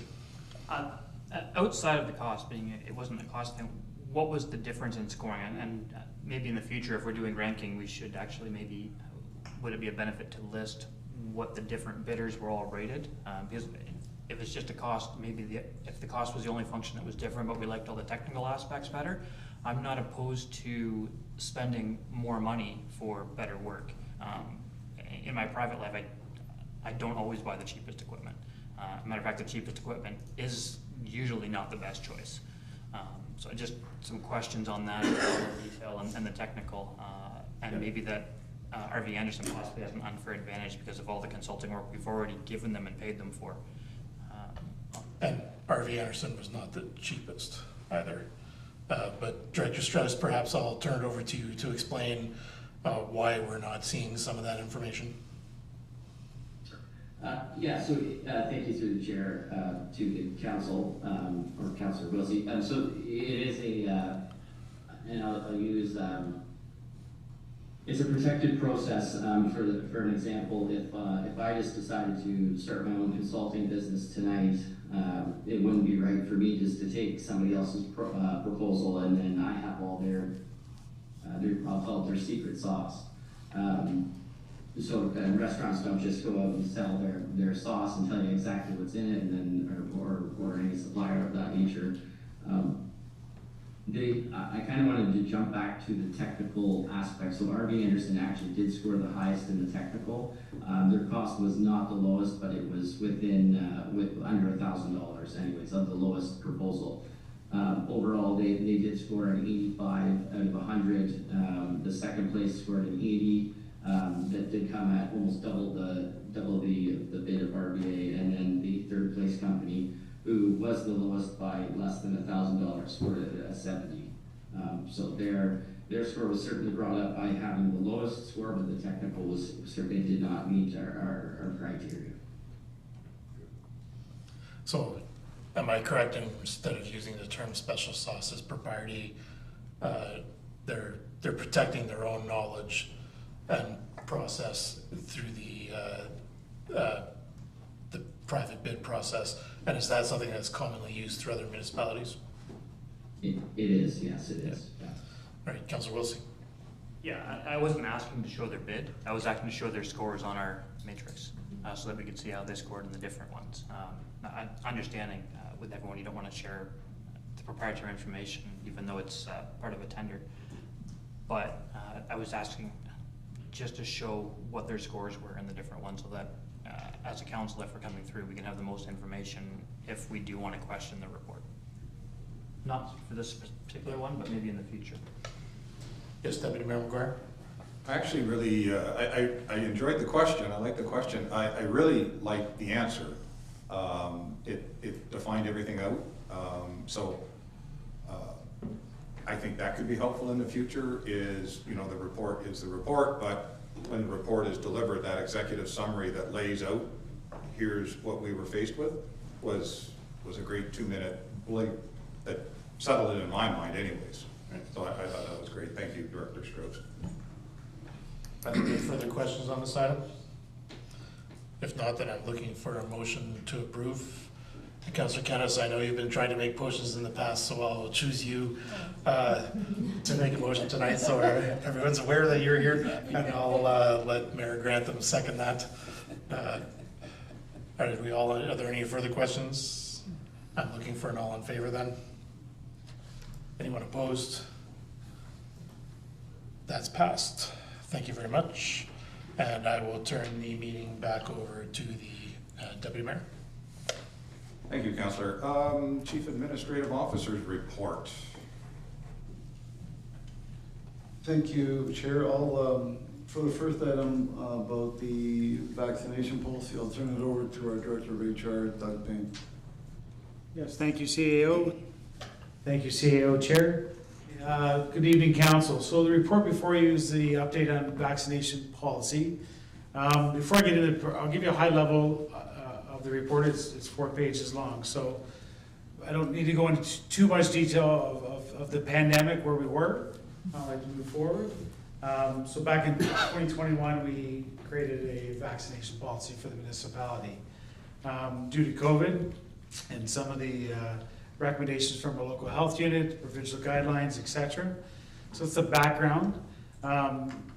So what I've done is the report before you just details and lists out various aspects of where we stand today with COVID, some of our municipal partners in the county, our municipal peers, and some of the recommendations going forward with respect to different governing agencies. So for the height of COVID, it's really behind us. We like to think it's behind us. With saying that, it's still here. COVID exists today. It's out there. People are still contracting COVID. Thankfully, it's a lot less severe than it was back in 2021, as I mentioned. So it is here today. What we've done in the report, I've looked at the Middlesex London Health Unit, I looked at the Government of Ontario, the Public Health Agency of Canada. The common theme that they're saying in their messaging is vaccines still protect. So that's their messaging. But I do want to say, they're not saying there's no mandate out there that you must have. They're still saying the best line of defense is vaccinations. Why I tell you that is, I've reached out to 7 of our local municipal tiers within the county. On the report, 5 of the 7 different municipalities still maintain their mandatory vaccination for their municipality. And I share that only as municipalities. I can't control, or I don't know what happens in private workplaces. I'm sure it's all over the map. But I wanted to share that because often we look at our municipal comparators with respect to what's happening in the landscape. Part of the report, back in 2021, when we took the policy to our Joint Health Safety Committee, our staff committees, our union and our non-union group, they were very welcoming of that policy at the time. So knowing that the report was coming forward, I did have, at our regular health and safety meetings, I did table this as topic for each of the groups, the union and the non-union group, just saying, what's the feeling of staff? What's the Joint Health Safety committee recommend with respect to the landscape of where we are with COVID today, and what do they recommend? So each committee did make a motion to maintain the existing policy and review it on a periodic basis. In this case, we did have the committee say in 1 year's time, let's review it again, maybe we'll change. But that's the recommendation. So I take it back to part of the Occupational Health and Safety Act that we have a right as an employer, we have a responsibility for the protection of all of our employees and what have you. And this was something that we adopted at the time. I'd be remiss without telling you that from a recruiting side, from the human resources side, the mandatory vaccination has not hindered our efforts in getting good people. I would tell you, if that were the case, I would tell you that. We've not had any troubles getting good people to fill the positions that we have. I have one issue where we've had one offer rescinded, but again, we had another candidate that came in and filled the seat. So, but there's been no hamper on the recruiting side of getting good qualified people. That in a nutshell is the report. I just wanted to give you the highlights of our thoughts, our discussions from our Health and Safety Committee for staff, and where we see the horizon with respect to COVID. So happy to answer any questions. Questions, Councillor Pamela? Not really a question, but rather a comment.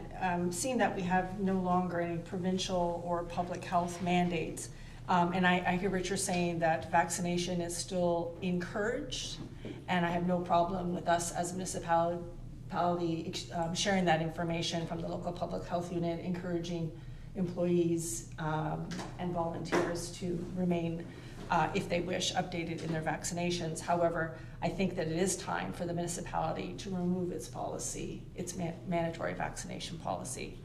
And I would like to table a motion tonight to rescind the mandatory proof of COVID-19 vaccination policy and the mandatory proof of COVID-19 vaccination policy in members of council, council appointees, and volunteer policy effective immediately. Do I have a seconder? Councillor Derbyshire. Comments or questions? Councillor Pelkman. So I'm going to take the exact opposite point of view. As an employer, we're expected to maintain a safe work environment, and public health is still saying that the safest way to provide a safe work environment is through vaccination. I would be worried that we would be opening ourselves to litigation should we drop that policy, and that would allow somebody who's not protected to work within the municipality and then potentially harm another employee. I'm concerned about our staffing issues. So we have people, particularly in the rec department, who work very closely with the public, say swimming instructors or camp people, where you're dealing with young children and you're getting close.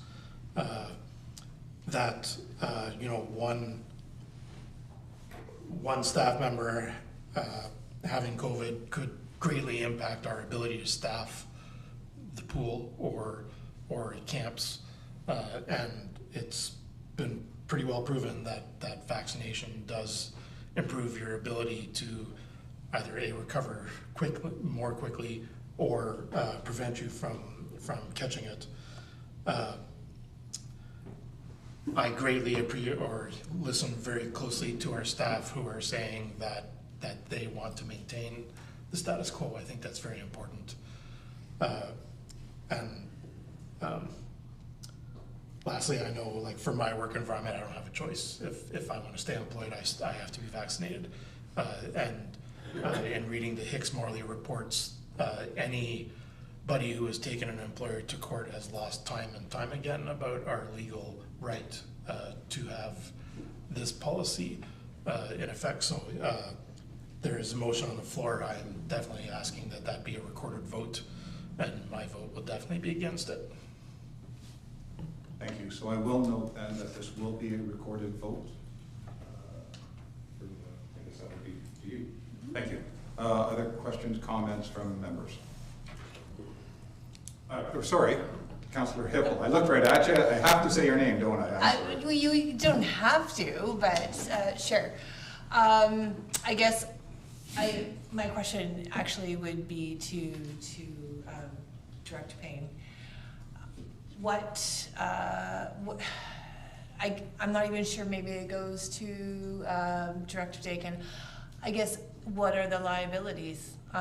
Do we have, I don't know. I mean, I kind of know where I'm going with this, but at the end of the day, I've never really thought about the liable side of it. So we definitely have a lawyer on for our municipality. So I guess I'm looking at it from that end. I'm going to take the health and safety out of it, and you guys are looking at me like I'm nuts.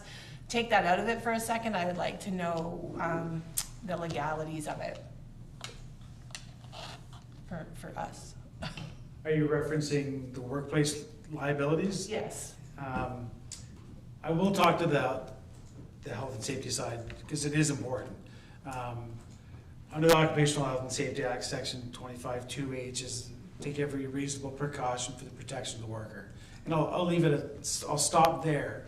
Why I start with that is, you could, and I say you could, from the health and safety perspective, if somebody were to get COVID, say, and it was brought in the workplace with somebody that's non-vaxxed, somebody could, and they say could, it's all hypothetical, they could put a claim to the Ministry of Labor that my employer did not protect me with respect to all due care.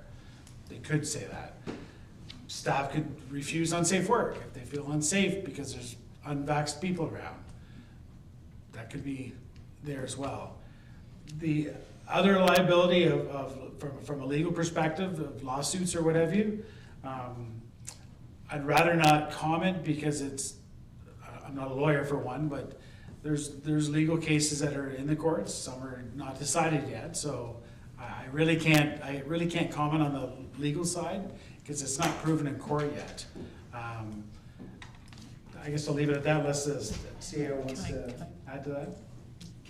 Yeah, you go, and then I want to add. Through the chair to Councillor Hippel. So as far as legal goes, Director Payne is correct. Neither of us are lawyers, so we really can't comment on legal. But one of the things that, as Councillor Pupman has pointed out, there has been several cases where people have gone to court because they had a mandatory vaccination policy and they felt they were discriminated against.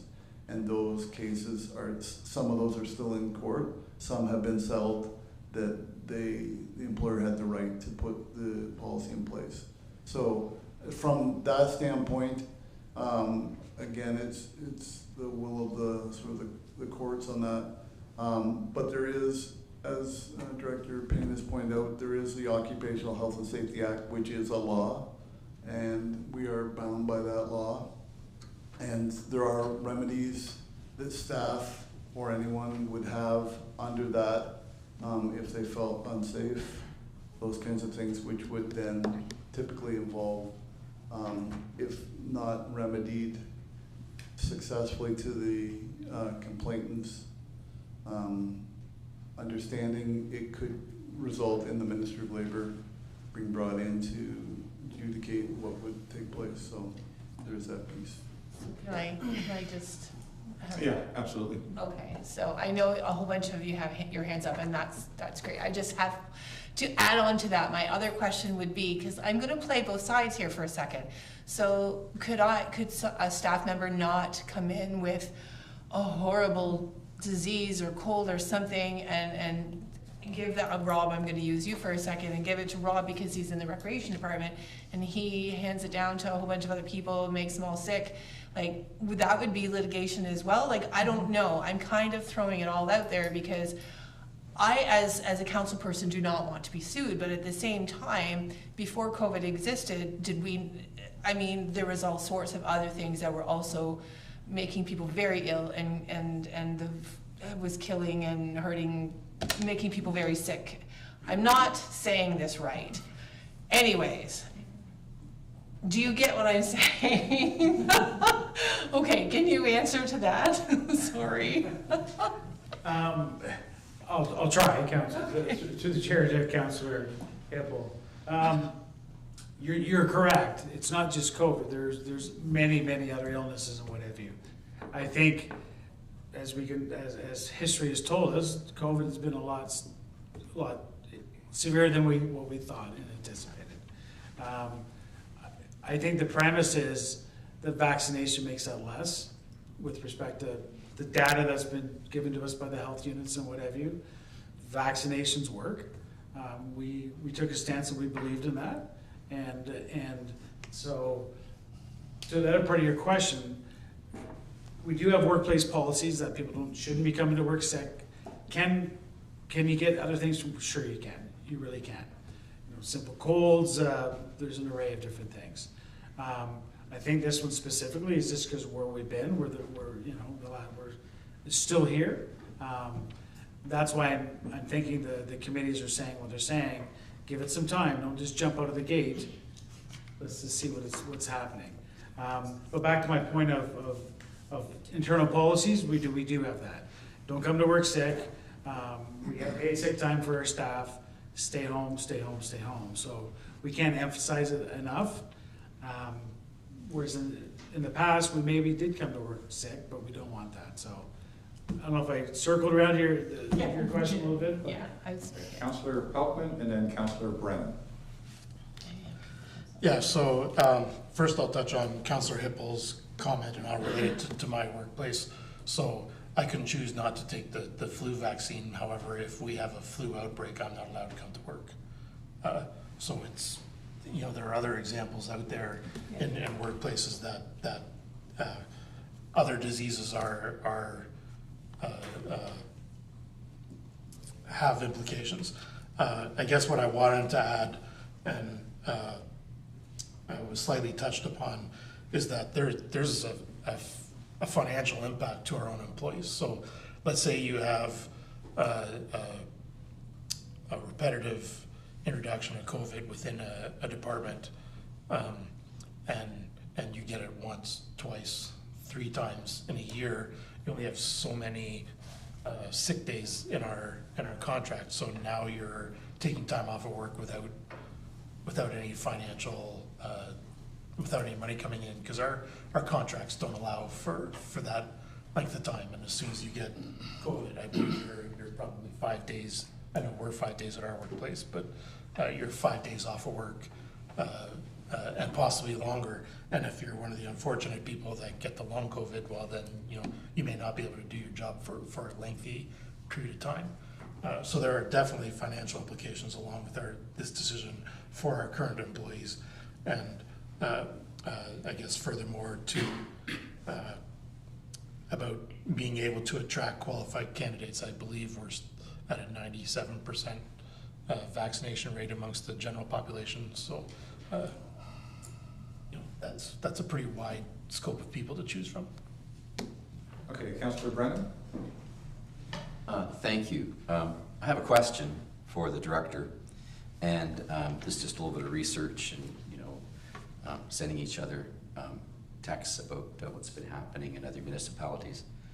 But I see that the mandatory proof of COVID-19 vaccination policy has been rescinded in several major municipalities in Ontario. I think York, Windsor, Ottawa, Toronto. So I guess my question through the chair to the director is, in these large municipalities where they've had rescinded the mandatory proof of COVID vaccine policy, which we're contemplating here tonight, what have been or have there been any of these legal challenges or problems amongst those staffs as a result of the decisions made by those councils? Through the chair to Councillor Brennan, that's hard for me to answer because I don't know the business of other municipalities. On the attachment of the link I sent you, I did that purposely because in my analysis, it's all over the map. So it's not just us or them or a different, it is all over the map. There's large centers that still have it. There's large centers that have rescinded it. I think if my analysis pointed to one particular, that's easy. And I think that's the hard part about this is do you or don't you? It's not So I can't answer that question, what other larger municipalities are doing with respect to what the fallout is, or there may be or maybe not. I can't answer that. But I shared that because I just wanted to show you that it is all over the map. Okay. Councillor Kennis?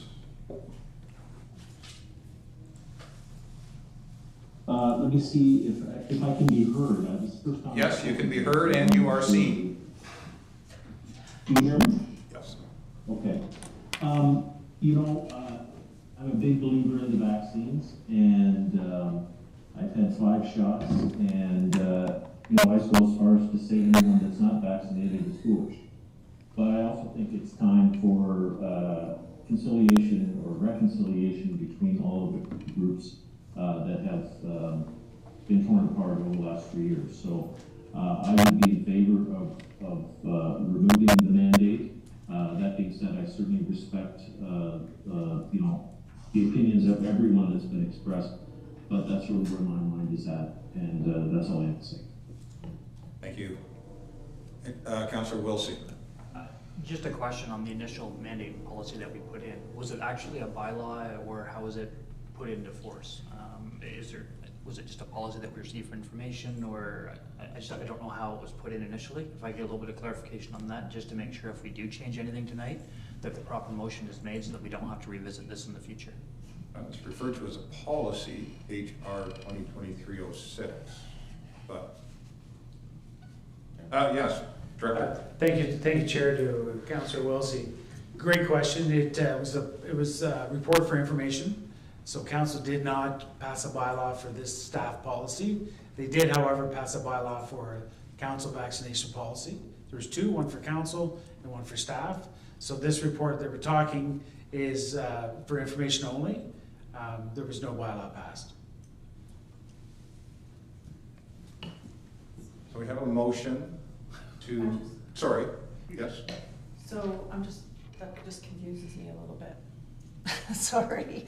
Bill, maybe you can confirm how that would work then. So there was a motion was passed at council previously to have a policy for volunteers and councillors, but we never passed one for staff.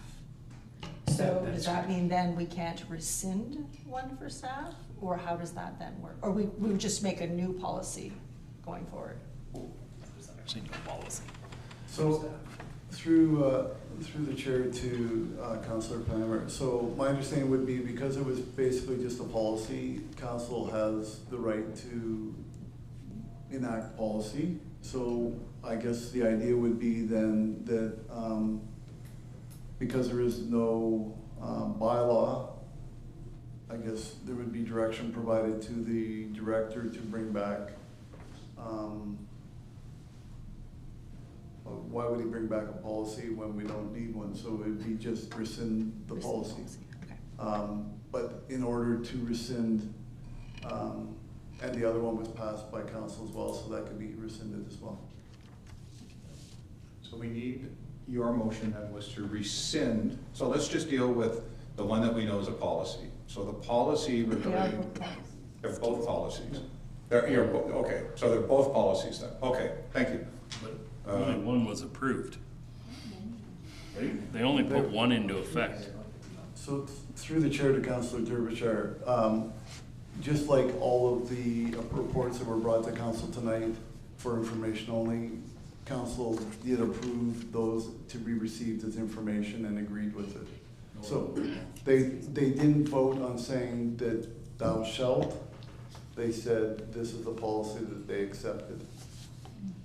Okay, for information. that probably clarifies a whole few more things with council.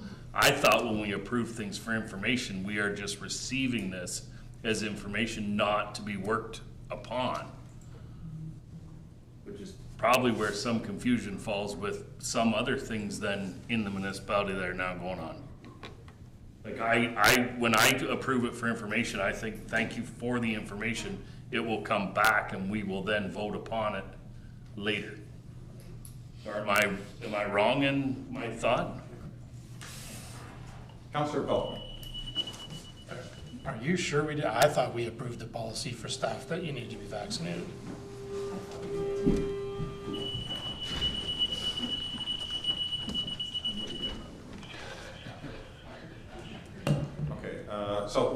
I'm not sure that we have an answer for Councilor. But Councilor Derbyshire is correct. When we have something for information, it is only for information. We are not enacting anything. Okay. Yeah. Okay, Yeah, I just want to make that. That's what I was gonna say. Okay, so let's just make sure we're clear on that. When we receive it for information, it's only for information.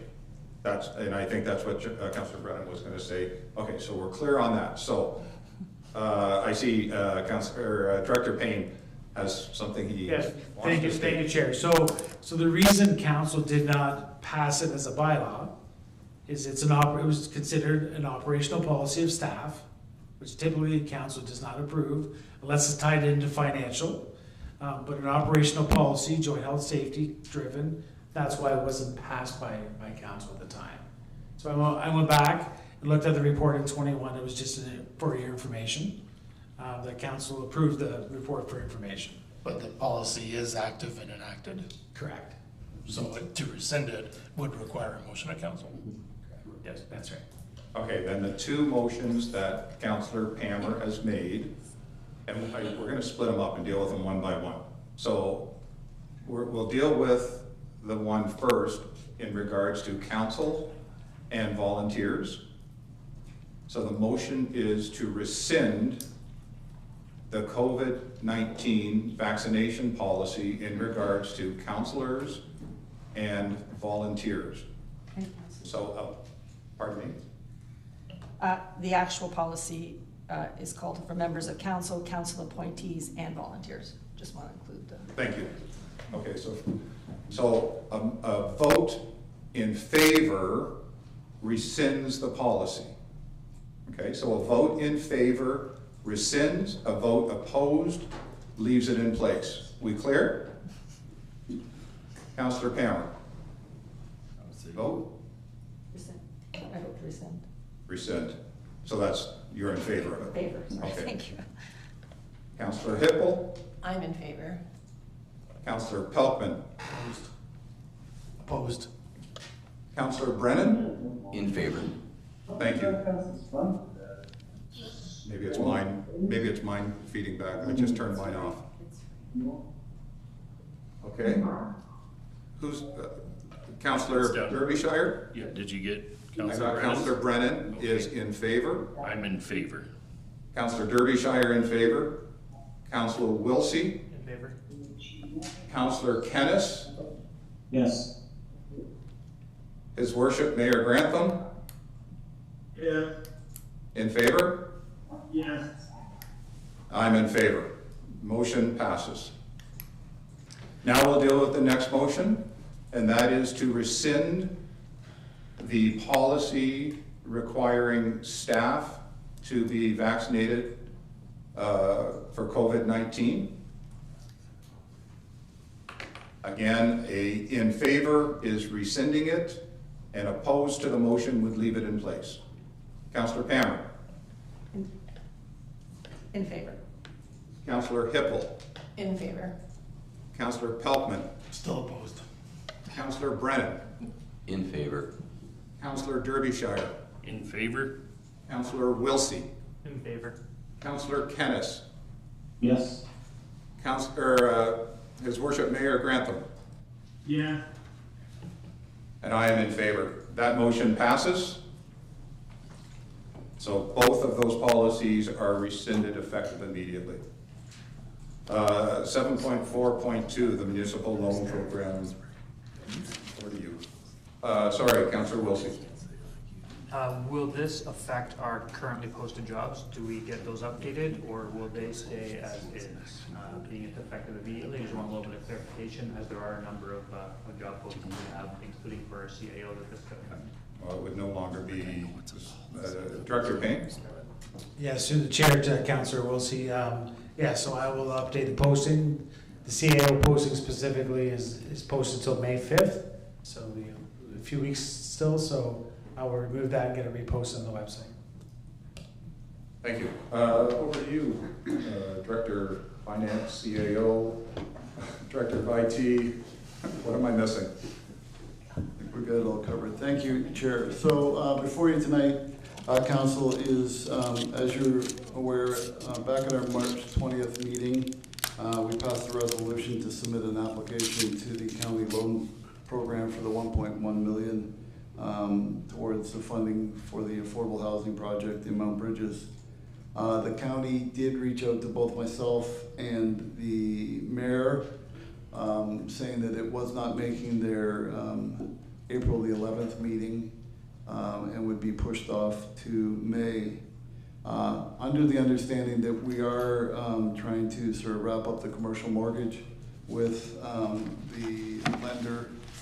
They are wondering about the status of that application and the sort of 1.1 million lack of funding, I guess, would be the best way to put it.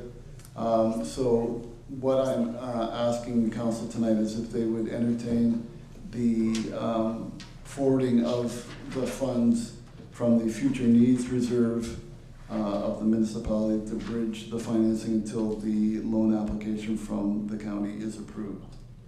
I'm more than happy to answer any questions. Councillor Wilson. Is this 1.1 million the only funding that we're missing? From what I remember earlier, the project was about 13 something, and we only have approved the one mortgage through council of 7.5. So it seems like there's another 5 million in funding that's still missing. Can you let us know more about that? Like, what I'm afraid of is that if we give this 1.1 and then for some reason the county council does not approve this grant, we pay it, and then we still have to come up with the next 5 million. And do we have that in reserves? That's I'm a little bit concerned about that, and the lack of clarity, and also the lack of time that we're given to make this decision together with the mortgage. They both seem like they came up, especially with the mortgage. We have to approve this now. We can't wait till the next meeting. And with this loan, we have to approve this now. We need it by the end of April. We can't wait till the next meeting. I'm very disappointed in that time frame. Yes, Your Worship. Yeah, through you, I will comment on that. I should know this as the board president. I believe, Mr. Date, the correct amount is $9 million. Is that correct? It's not 15. Am I correct on that? That is correct, Your Honor. Yeah, so it's 9.1 million, Councillor Wilsey, so it's not this will. And like everyone, I would say I am disappointed too. I'll speak for myself both as president of the board of Caradoc Housing and as mayor. Unfortunately, this is one of those ones where the ship has sailed and we're up against it, and we have obligations that we need to meet. But I am disappointed that we're faced with this situation. It's uncomfortable, but it is something. It's the reality that we're trying to turn this around and move forward as fast as we can. But I do understand your words of disappointment, Councillor Wilsey. The ship is sailed, and we're trying to make the best of the situation and move forward. Thank you. Follow-up question? Yeah, just on the total being a 9.1, the previous CEO, during a closed meeting, I don't know how much I can say, I thought that we were told that the 9.1 was an agreement we had with the contractor that was a max bill, but there was a number of soft costs that built up that other 4 million. We don't have any reports or anything on the financial health, so I'm just going off what I've been told previously in council. I'd like clarification on that. Director Dagan. Through the chair to Councillor Wilsey. So the project is a fixed cost of 9 million. The soft costs would include if we had to pay for land, which was not part of what we had to pay for. There is development charges, which the municipality has waived because it's affordable housing, and actually under the new Bill 23, they would be exempt anyways. And then there is a building permit, which would have been paid to us as well. That was waived. So that, the 1.1 is actually probably now more like probably about 700,000 in what may come down the path yet. So the total Cost is in the neighborhood of probably 11 million, including all the soft costs, but the actual project itself, the building contract is for the 9 million. Councillor Hippel. Thank you. Through yourself to, I'm assuming CAO Dakin. What if we don't get the loan? What's going to happen then? Because then we're on the hook. So help. Through the chair to Councillor Hippel. So whether we get the loan or not, the municipality is still on the hook.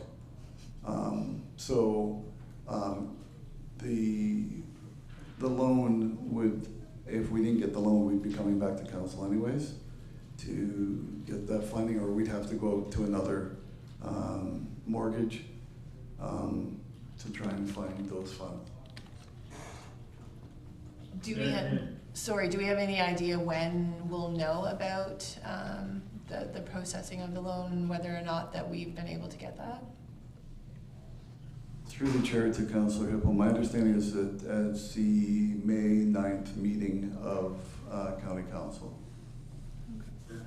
That's correct, it's on the agenda. Yes, Mayor Grantham. Yeah, and through you to Councillor Hippel, to remind everybody, probably not the most elegant terminology, I would use it also on the hook, but the municipality is already on the hook in terms of $7.5 million. We already did guarantee the one mortgage already, so understand terminology, that's what I would use to on the hook, but just a reminder, we are already on the hook.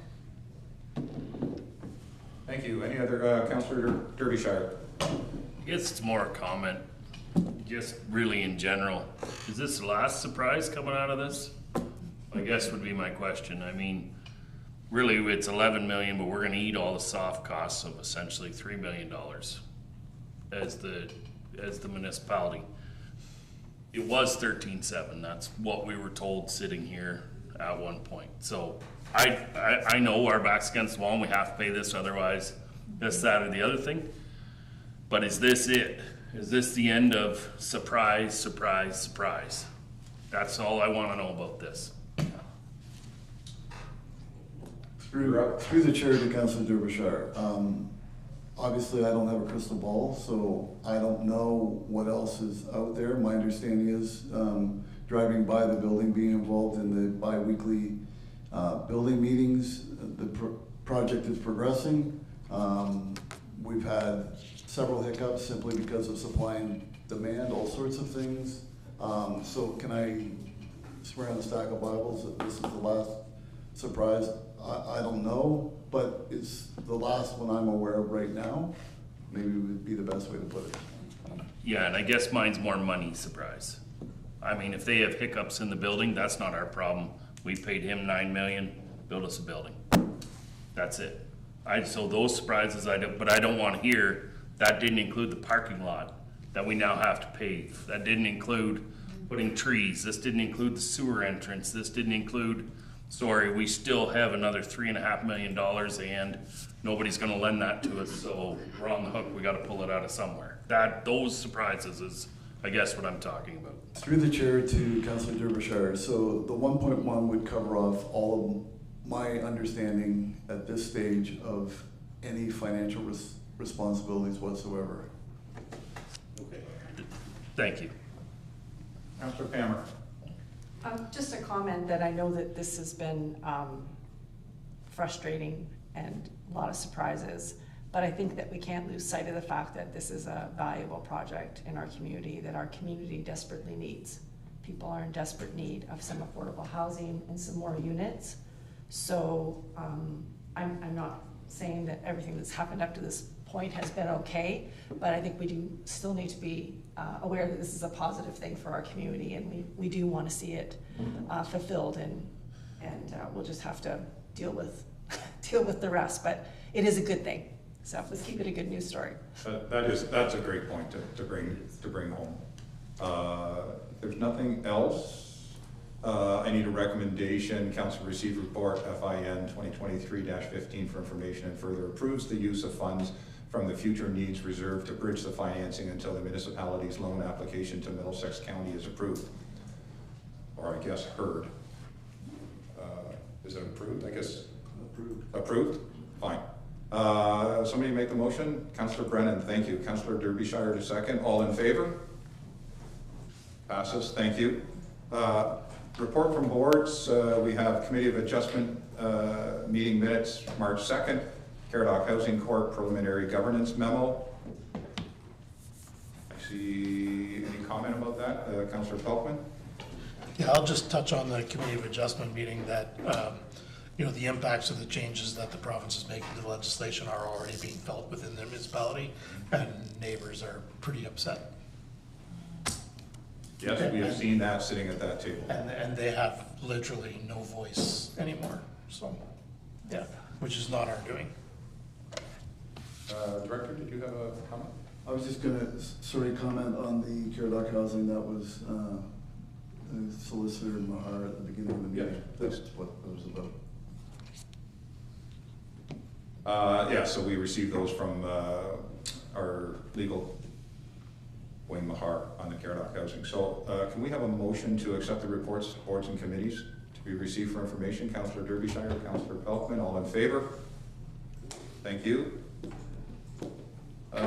Consideration of bylaws. So I'm just going to run through each one separately, right? Okay, here we go. Recommendation that the following bylaw be received for first, second, third, and final reading. Bylaw number 2023, the bylaw being a bylaw to provide for the administration and enforcement of the Building Code Act with respect to establishment and requirement of payment of fees for information and services. Councillor Derbyshire making the motion. Councillor Brennan to second. All in favor? Thank you. Passes. 9.2, bylaw number 22-23 being a bylaw, the following is a bylaw received for first, second, third, and final reading, being a bylaw to amend bylaw number 43-08 being the comprehensive zoning bylaw for the Municipality of Strathroy-Caradoc for the property municipality known as 9213 Thorn Drive. We had that earlier this evening. Do I have a motion?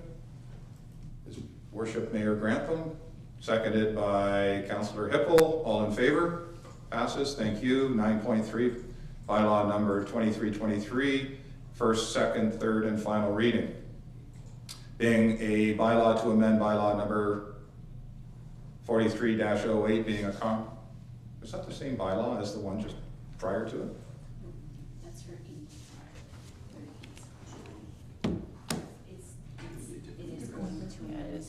It's amending the same bylaw? But okay. Same wording, different address. Yes, okay, sorry. Being a bylaw to amend bylaw number 43-08 being a comprehensive zoning bylaw for the Municipality of Strathroy-Caradoc for the property municipally known as 8338 Scotchmere Drive. Do I have a first? Councillor Hippel, Councillor Palmer, all in favor? Motion passes, thank you. 9.4, bylaw 2423, first, second, third, and final reading, being a bylaw to authorize the execution of a temporary use amending agreement between the Corporation of the Municipality of Strathroy-Caradoc and Fernanda Ferreira reconstruction of second dwelling at 8338 Scotchmere Drive. Somebody make a motion. Councillor Derbyshire, seconded Councillor Wilsey, all in favor? Passes, thank you. And finally, 9.5, bylaw number 2523, first, second, third, and final reading, being a bylaw to authorize the execution of a community improvement plan program grant agreement between the Corporation of Municipality of Strathroy-Caradoc and Norbeck Architectural Inc., Re 990 Wright Street, Strathroy. Councillor Pelkman, Councillor Wilsey, all in favor? Passes, thank you. On to new business. Do we have any new business to raise? Councillor Wilsey. I had one thing I wanted to bring up. I've been speaking to a few residents, and most of these residents I've been speaking to have been older, long-term residents of Mount Bridges. Through the course of these questions, it's just been questions about the cost of the hookup or not even the hookup, of the charges levied, I guess, the property owners for the sewer and water lines that run past their properties, even though they're not connected. they've been seeing a significant increase from when the lines were put in, at least in Mount Bridges from 2010, when they were $10 to $12 a month, and now they're $43 a month. So there's been a significant ramp up, and they still don't have services. What I would like to propose, and I've spoken with Director Strauss about this, a minimal financial impact, is for all properties that have lines running through, that we cap the non-connect fee charged to those properties at the current rates for both water and sewer, for the municipal rates, just to give them a break as the rates keep going up, because their rates have gone up 4 or 5 times their initial rate, and they're not using the services. So we'll take that as a motion then? Yes. Anybody to second that motion? Councillor Hippel, discussion on the motion. Councillor Brennan. I would not want to vote on this tonight before seeing a report from the department about the financial impact. I was heading in the same direction. Councillor Wilsey? Speaking with Director Strauss, if you want a formal report, we could ask him for that, but he has told me there's approximately 300 households in the municipality, and we'd still be just keeping them at the current minimum rate, which would be their $42 a month. Deputy Mayor? Yes, Mayor Grantham. Yeah, and just a quick comment to Councillor Wilsey, not necessarily opposed to the idea, but I would agree with both Councillor Brennan and the Deputy Mayor. I'd like to see a report for next council meeting. Councillor Hippel and Councillor Wilsey, you put the motion on the floor, which is fine. Do you wish to withdraw your motion or leave it there for a vote? Councillor Hippel? Well, yeah, I mean, I think having a report would be a good thing. Like, I mean, I think, obviously, I agree with Councillor Wilsey, but I think seeing it come out would be advantageous for everyone. But that's, I'm not. Well, if you withdraw your second and Councillor Wilsey withdraws his motion, then we can just direct staff to prepare a report. Would that make sense? It would be, as long as we put a timeline on that report. I don't want to have it go on indefinitely. I want to put a definitive timeline as to when we do that. Through the chair to Councillor Wilsey. So my understanding is we've already passed our fees bylaw, which would include this fee. So there's going to be no change until the next fee bylaw is passed. So what I would recommend is that what we do is we just, as part of the fees for 24, 25 and going forward, that we would just freeze that fee, it wouldn't increase. And that would solve this issue, so it wouldn't go beyond what it is currently. Unless council wanted to increase that at some given rate, but right now, the direction provided to staff would be that that fee doesn't increase on the 24. So it stays at the 23 level. And that's exactly what I'm proposing. Well, just one second. So there's been a motion on the floor. So do you withdraw your second? And you withdraw the motion and pull the motion off the floor? I'm confused now. Why don't you just go through with the vote? I don't understand. He's asking you to withdraw. I know I can withdraw it, but I mean, if we're already doing it anyway. No, we're not. You have to vote in your motion. Because we did the motion. Okay, I can rescind it. Then I can then I'll take the seconder. You'll take the second? Yes. Councillor Wilsey, do you just withdraw your motion so we can move forward to getting a report? Can I just ask a question? What will the report show? I guess that's the thing, like it's at $43, it's gonna show if we. Well, according to the conversation, the council, some of the council members were interested in what are the financial repercussions of freezing the rates. But we're not gonna know that until the next rate move. So if the next rate move is 2%, then it'll be the increase from 43 to 47, which will be $5 times 300 people, which will be 1,500 people, or 15,000, 15, you know. Like that's the problem. We really can't. Okay, so but I just want to stop. So did you withdraw your motion? So let's just move this forward. I've been waiting for discussion to finish before I make a decision if I withdraw or not. Well, the seconder has been withdrawn. Well, yeah. Like, yeah. Councillor Bell. Thank you. So my fear about the motion would be, we don't know what the staffing implication is to managing that. So now you're gonna have to decide who's hooked up, who's not hooked up, how many is it, you gotta monitor it, right? Councillor Derbyshire. They already know that. And for the first 18 years of its life, before we actually took over billing, I believe, the previous company just left it. So they've been paying $12 for however many years. Then we took over billing, and then it moved up to whatever the current rate of non-hookup fee is. So that's where they've seen a huge increase, right? Because obviously they went from $12 to $43, and they're like, what the hell's going on So here? can I suggest that we withdraw the motion, get a report so that council can, or staff can tell us, yes, they know, or they don't know. I mean, you say they do, and I appreciate that 100%, Yeah. but it should come from staff. And then at the next meeting, it can easily be readdressed, and we can, as a council, we can move this forward. Because we're kind of stuck in the mud for the moment. I'm okay with So are we okay with that idea? Yeah. Councillor Wilsey? I'm okay with that as long as we put a date on which meeting the report will be presented at. So it'll return for the next meeting. We'll request a report at the next, so the motion is withdrawn and council is asking for a report. Sorry, Councillor Pelkman.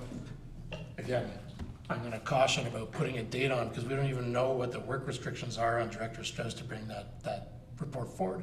So you have to give some kind of latitude to staff. And Greg, I'm gonna call you out on the amount of work that you've been asking for Director Strauss, particularly on to have this ready and this ready and this ready and this ready. You can only do so much and still carry on the work of the municipality. And I appreciate it, but I see Director Strauss here, so can we ask Director Strauss, is this something that you could prepare in a timely fashion, or is it more encumbrance than that? Through the chair to the council, just being the nature, I'm actually away at the Ontario Good Roads Conference, and I will not be returning until Thursday. The timeline for actual next council would only allow me a day and a little bit to actually confine all this information and have the report approved through the CAO. So I would ask that at least we would push this off till the following meeting, so it wouldn't be actually ready for next meeting. So at least let me and staff and others to gather all the information and present a proper report. And do you feel that provides you enough time? In light of what Councillor Pelkman has said, which I think is very, great information, is 2 meetings adequate time to complete that? That should be fair, yes. Fair enough. I suppose when the reports don't get done because they run out of time, they don't get done because they run out of time. I'm comfortable with that answer. Okay, so then that's the direction of staff, is to have that report prepared, and I think as always with directors, if you run out of time, you run out of time. Things happen. Thank you. Thank you very much. Any other new business? Councillor Derbyshire. I'll keep this fun rolling. It's getting good now. So I want to address the committee that is in charge of the hiring and firing, or the hiring of the CAO, not firing. There's none of that committee. Which one? The search committee.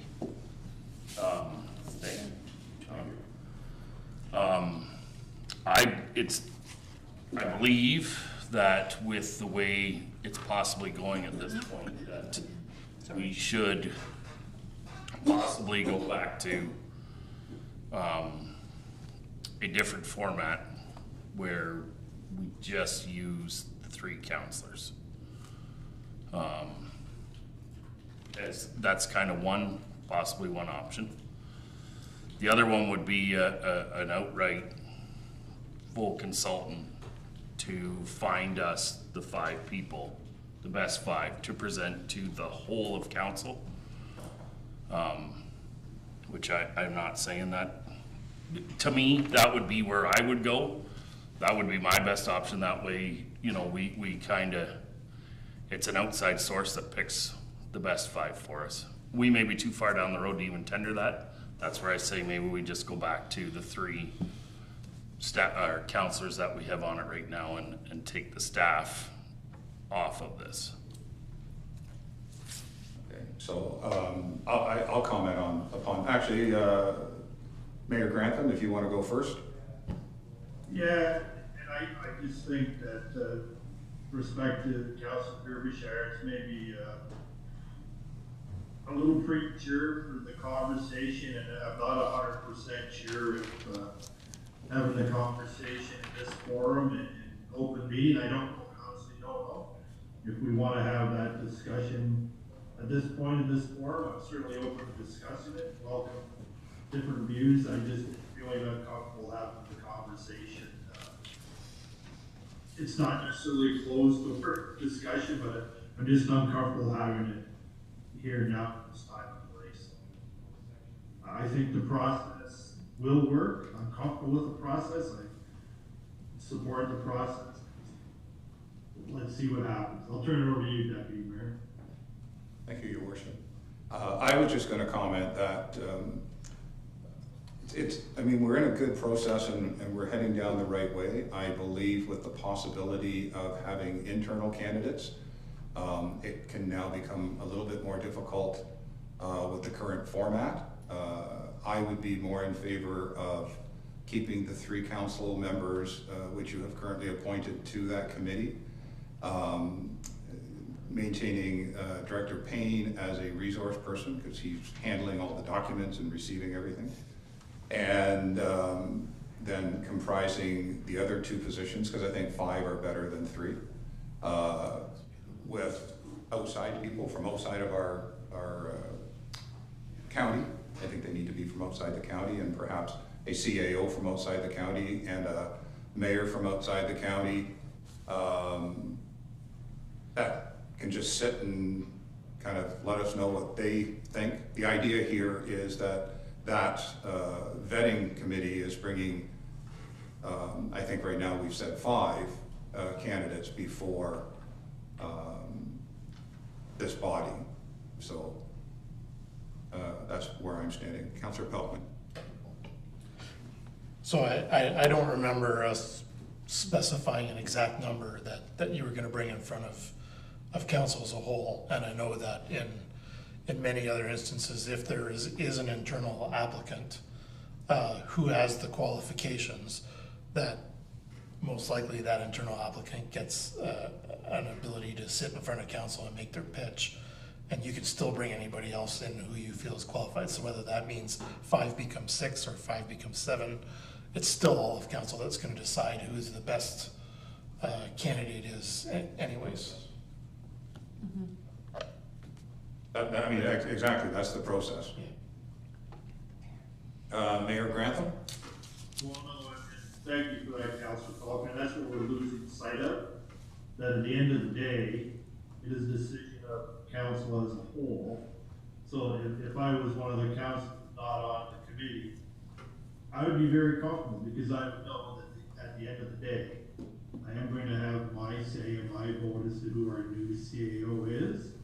And as far as the committee goes, it's just a screening process. So the initial, we could get 30 applicants. Director Payne has a system where he can whittle that down to 15. And then out of that 15, the screening committee sits through a scoring system. We'll come up with an average score where there may be any number that we want to take in front of council. But I'm comfortable with the process, and because I know at the end of the day, there are 9 elected members who are going to vote as to the new CAO. Any other comments?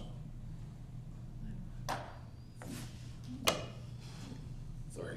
No, go So ahead. if we keep it the way it is, there's 4 people picking. 5. Well, I didn't think HR was going to pick when they narrow it down. Well, he's on the committee. So then I we, could jump in again. so then Yeah, we yeah, put please. 6 on it before. So then we had 6 people on the committee? No, Originally. there's Councillor Kennis, the mayor, myself, Director Littleborn, and Director Payne. Now, Currently, but yes. originally, when it was originally put, I thought it was 5 people plus HR.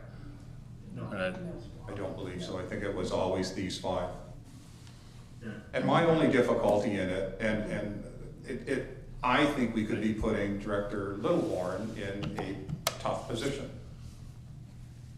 yeah, I think it can be a difficult position for him. Councillor Tam. I would be interested to hear Director Payne's experience with an outside consultant, because in my experience, when you're hiring for such high-level executive positions, it's quite common to use an executive search sort of company who has experience recruiting for them, and quite frankly, sometimes they do a little headhunting for you too.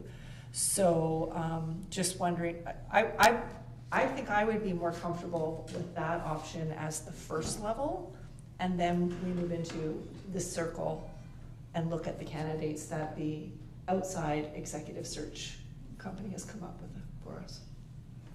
I think one of the problems is we're already out of the gate with the posting. Process has begun.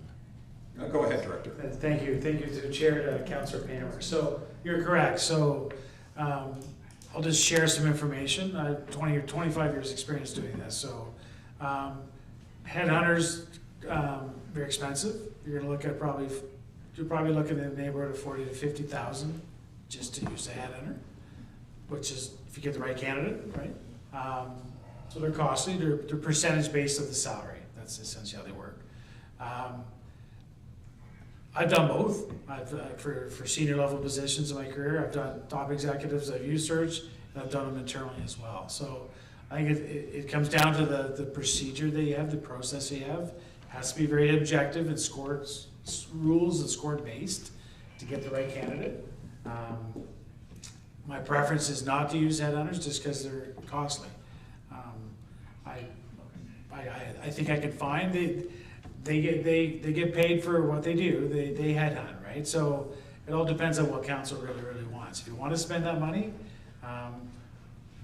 but again, whatever council wishes, I can go in that direction. So all I can say is, if you make up a different composition, you'd have to go back to the motion that you made in the previous meeting, where you let me to drive the process and take council forward to select the right candidate. So that's fine.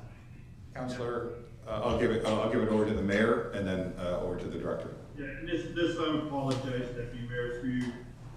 Again, Councilor Derbyshire, the screening committee is not picking the CAO. They are strictly sifting through the candidates. And I know Director Payne didn't really fully explain the screening process, but it is 5 people with a scoring system, and you take the average of the score, and from there, that's how we'll arrive at a final pool of candidates. I think that's very important. Sometimes semantics are, but the committee is not picking a new CAO. It is council as a whole who will be picking the CAO. Yeah, I know that. Thank you. I realize who's picking what. Director Littleborn, thank you. Thank you, Chair.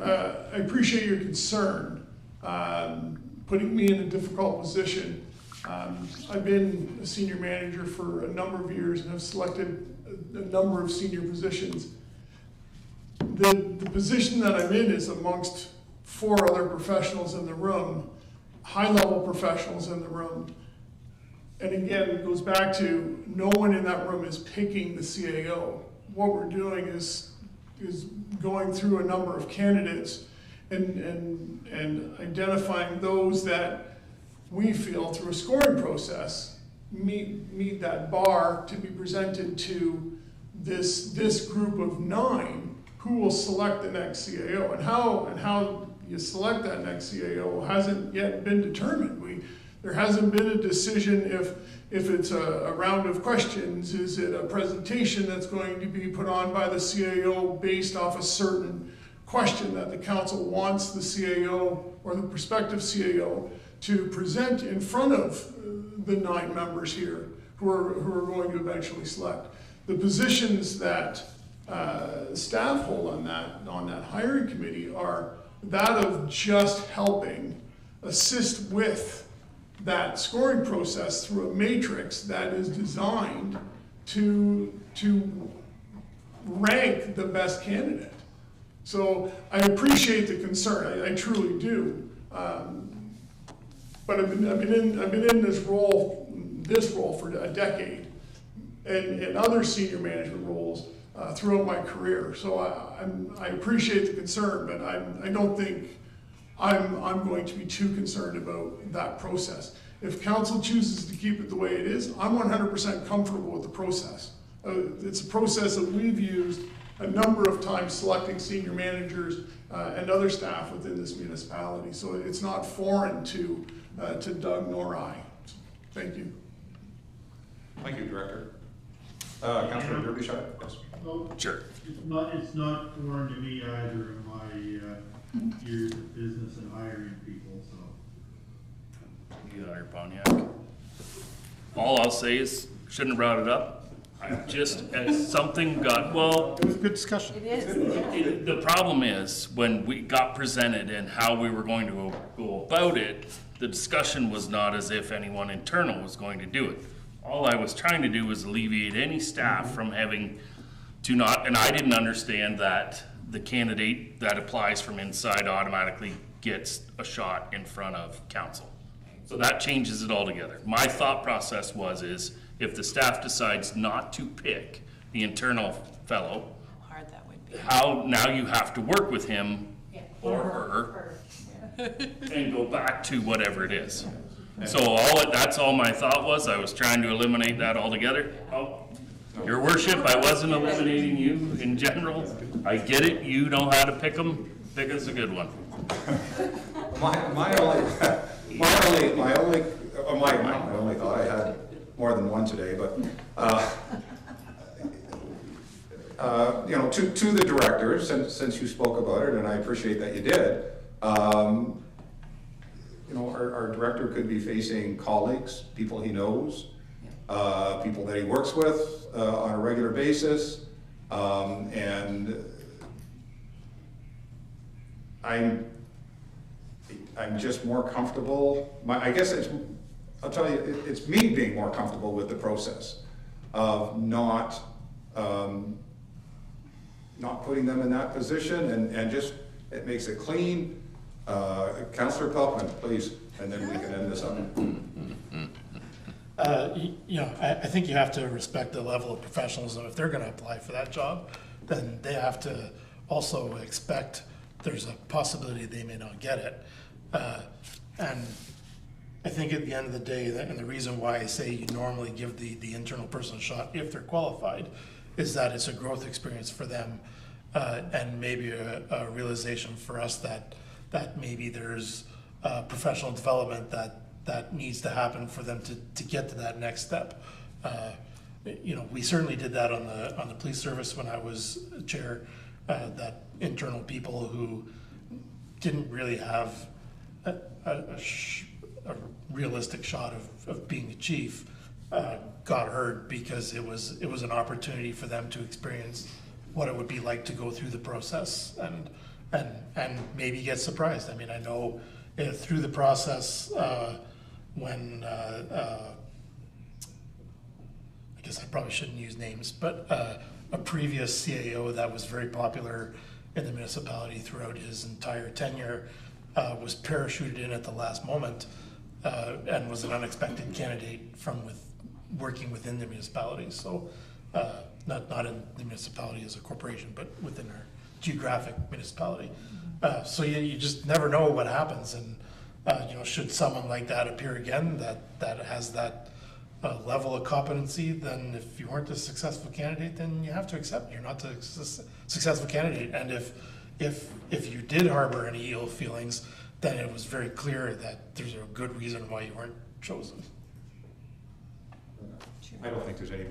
Is there any more questions? We've gone through this. I just asked if there was any more questions, and I don't think we need to go through it any further. I see everybody kind of done with that.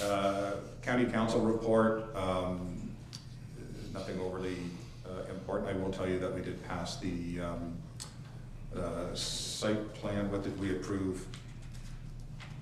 The development over on the back end of Carroll Street was approved. 48 Carroll Street, the condo plan. So from a Strathroy perspective, that was approved. It's just kind of a formality, I think, but that was done, which is great. Inquiries or comments by members? Councillor Wilson. After all the discussion we've had tonight, I think this one is pretty appropriate. The Ward 2 councillors are putting on drinks with Ward 2 councillors at Caradoc Sands this Friday, April 21st from 7 to 9. And anyone from any ward, or even if you're outside of the ward, you're welcome to come and chat with us if you have something you'd want to discuss. We'll be at Caradoc Sands on Friday from 7 to 9. Great. Councillor Hippel. All right, I'm gonna talk a little sports. So hockey, you know I love my hockey, so I'm gonna say that Mount Bridges minor hockey, Strathroy minor hockey, the junior B team, they all were fairly successful. We've had a lot of great teams, girls, boys teams, all sorts of great hockey this season. But tonight we're missing it right now because we're here. But the junior C members Bulldogs, it's kind of the do or die. So I'm crossing my fingers that when this meeting's over tonight, that it was a woohoo moment and they've won the Yuck Cup. So, but I'm going to go a little off of hockey right now, and I'm going to go back to a great kid in our community that I've known since he was this little. Now he's 6'9". But he's been 6'9" for quite some time. But Dylan Giffen, obviously is a football player, and he is coming to bring the Grey Cup. And I'm going to just read it off here because I'm not very good with remembering exactly, but Thursday, April 27th at Caradoc Sands, Dylan will be there with the Grey Cup, obviously from the Toronto Argonauts, and he'll be there from 6 p.m. to 7:30, so you can go up and have your picture taken with him, give him a high five, and I mean high five, he's 6'9", and say, hey, how cool is that? That you know what, we've got some pretty awesome people in our community, and they always come back, so that's got to say something for all of us, right? But anyways, that's it for me. And honestly, you haven't looked at a text to find out the score of the hockey game yet?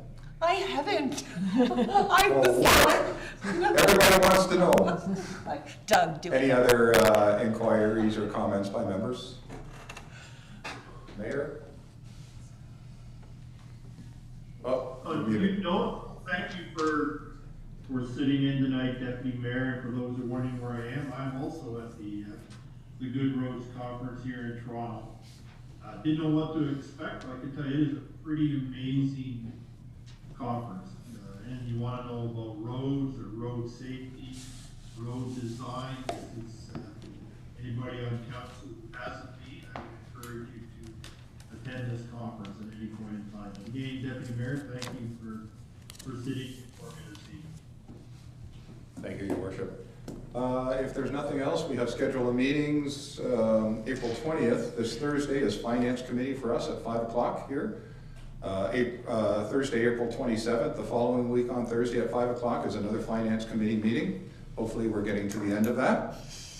Monday, May 1st for regular council at 6, and Monday, May 15th at 6 o'clock for regular council. With that, I need a motion to adjourn. Councillor Brennan, Councillor Derbyshire, all in favor. I'm sure that passes. Have a great evening.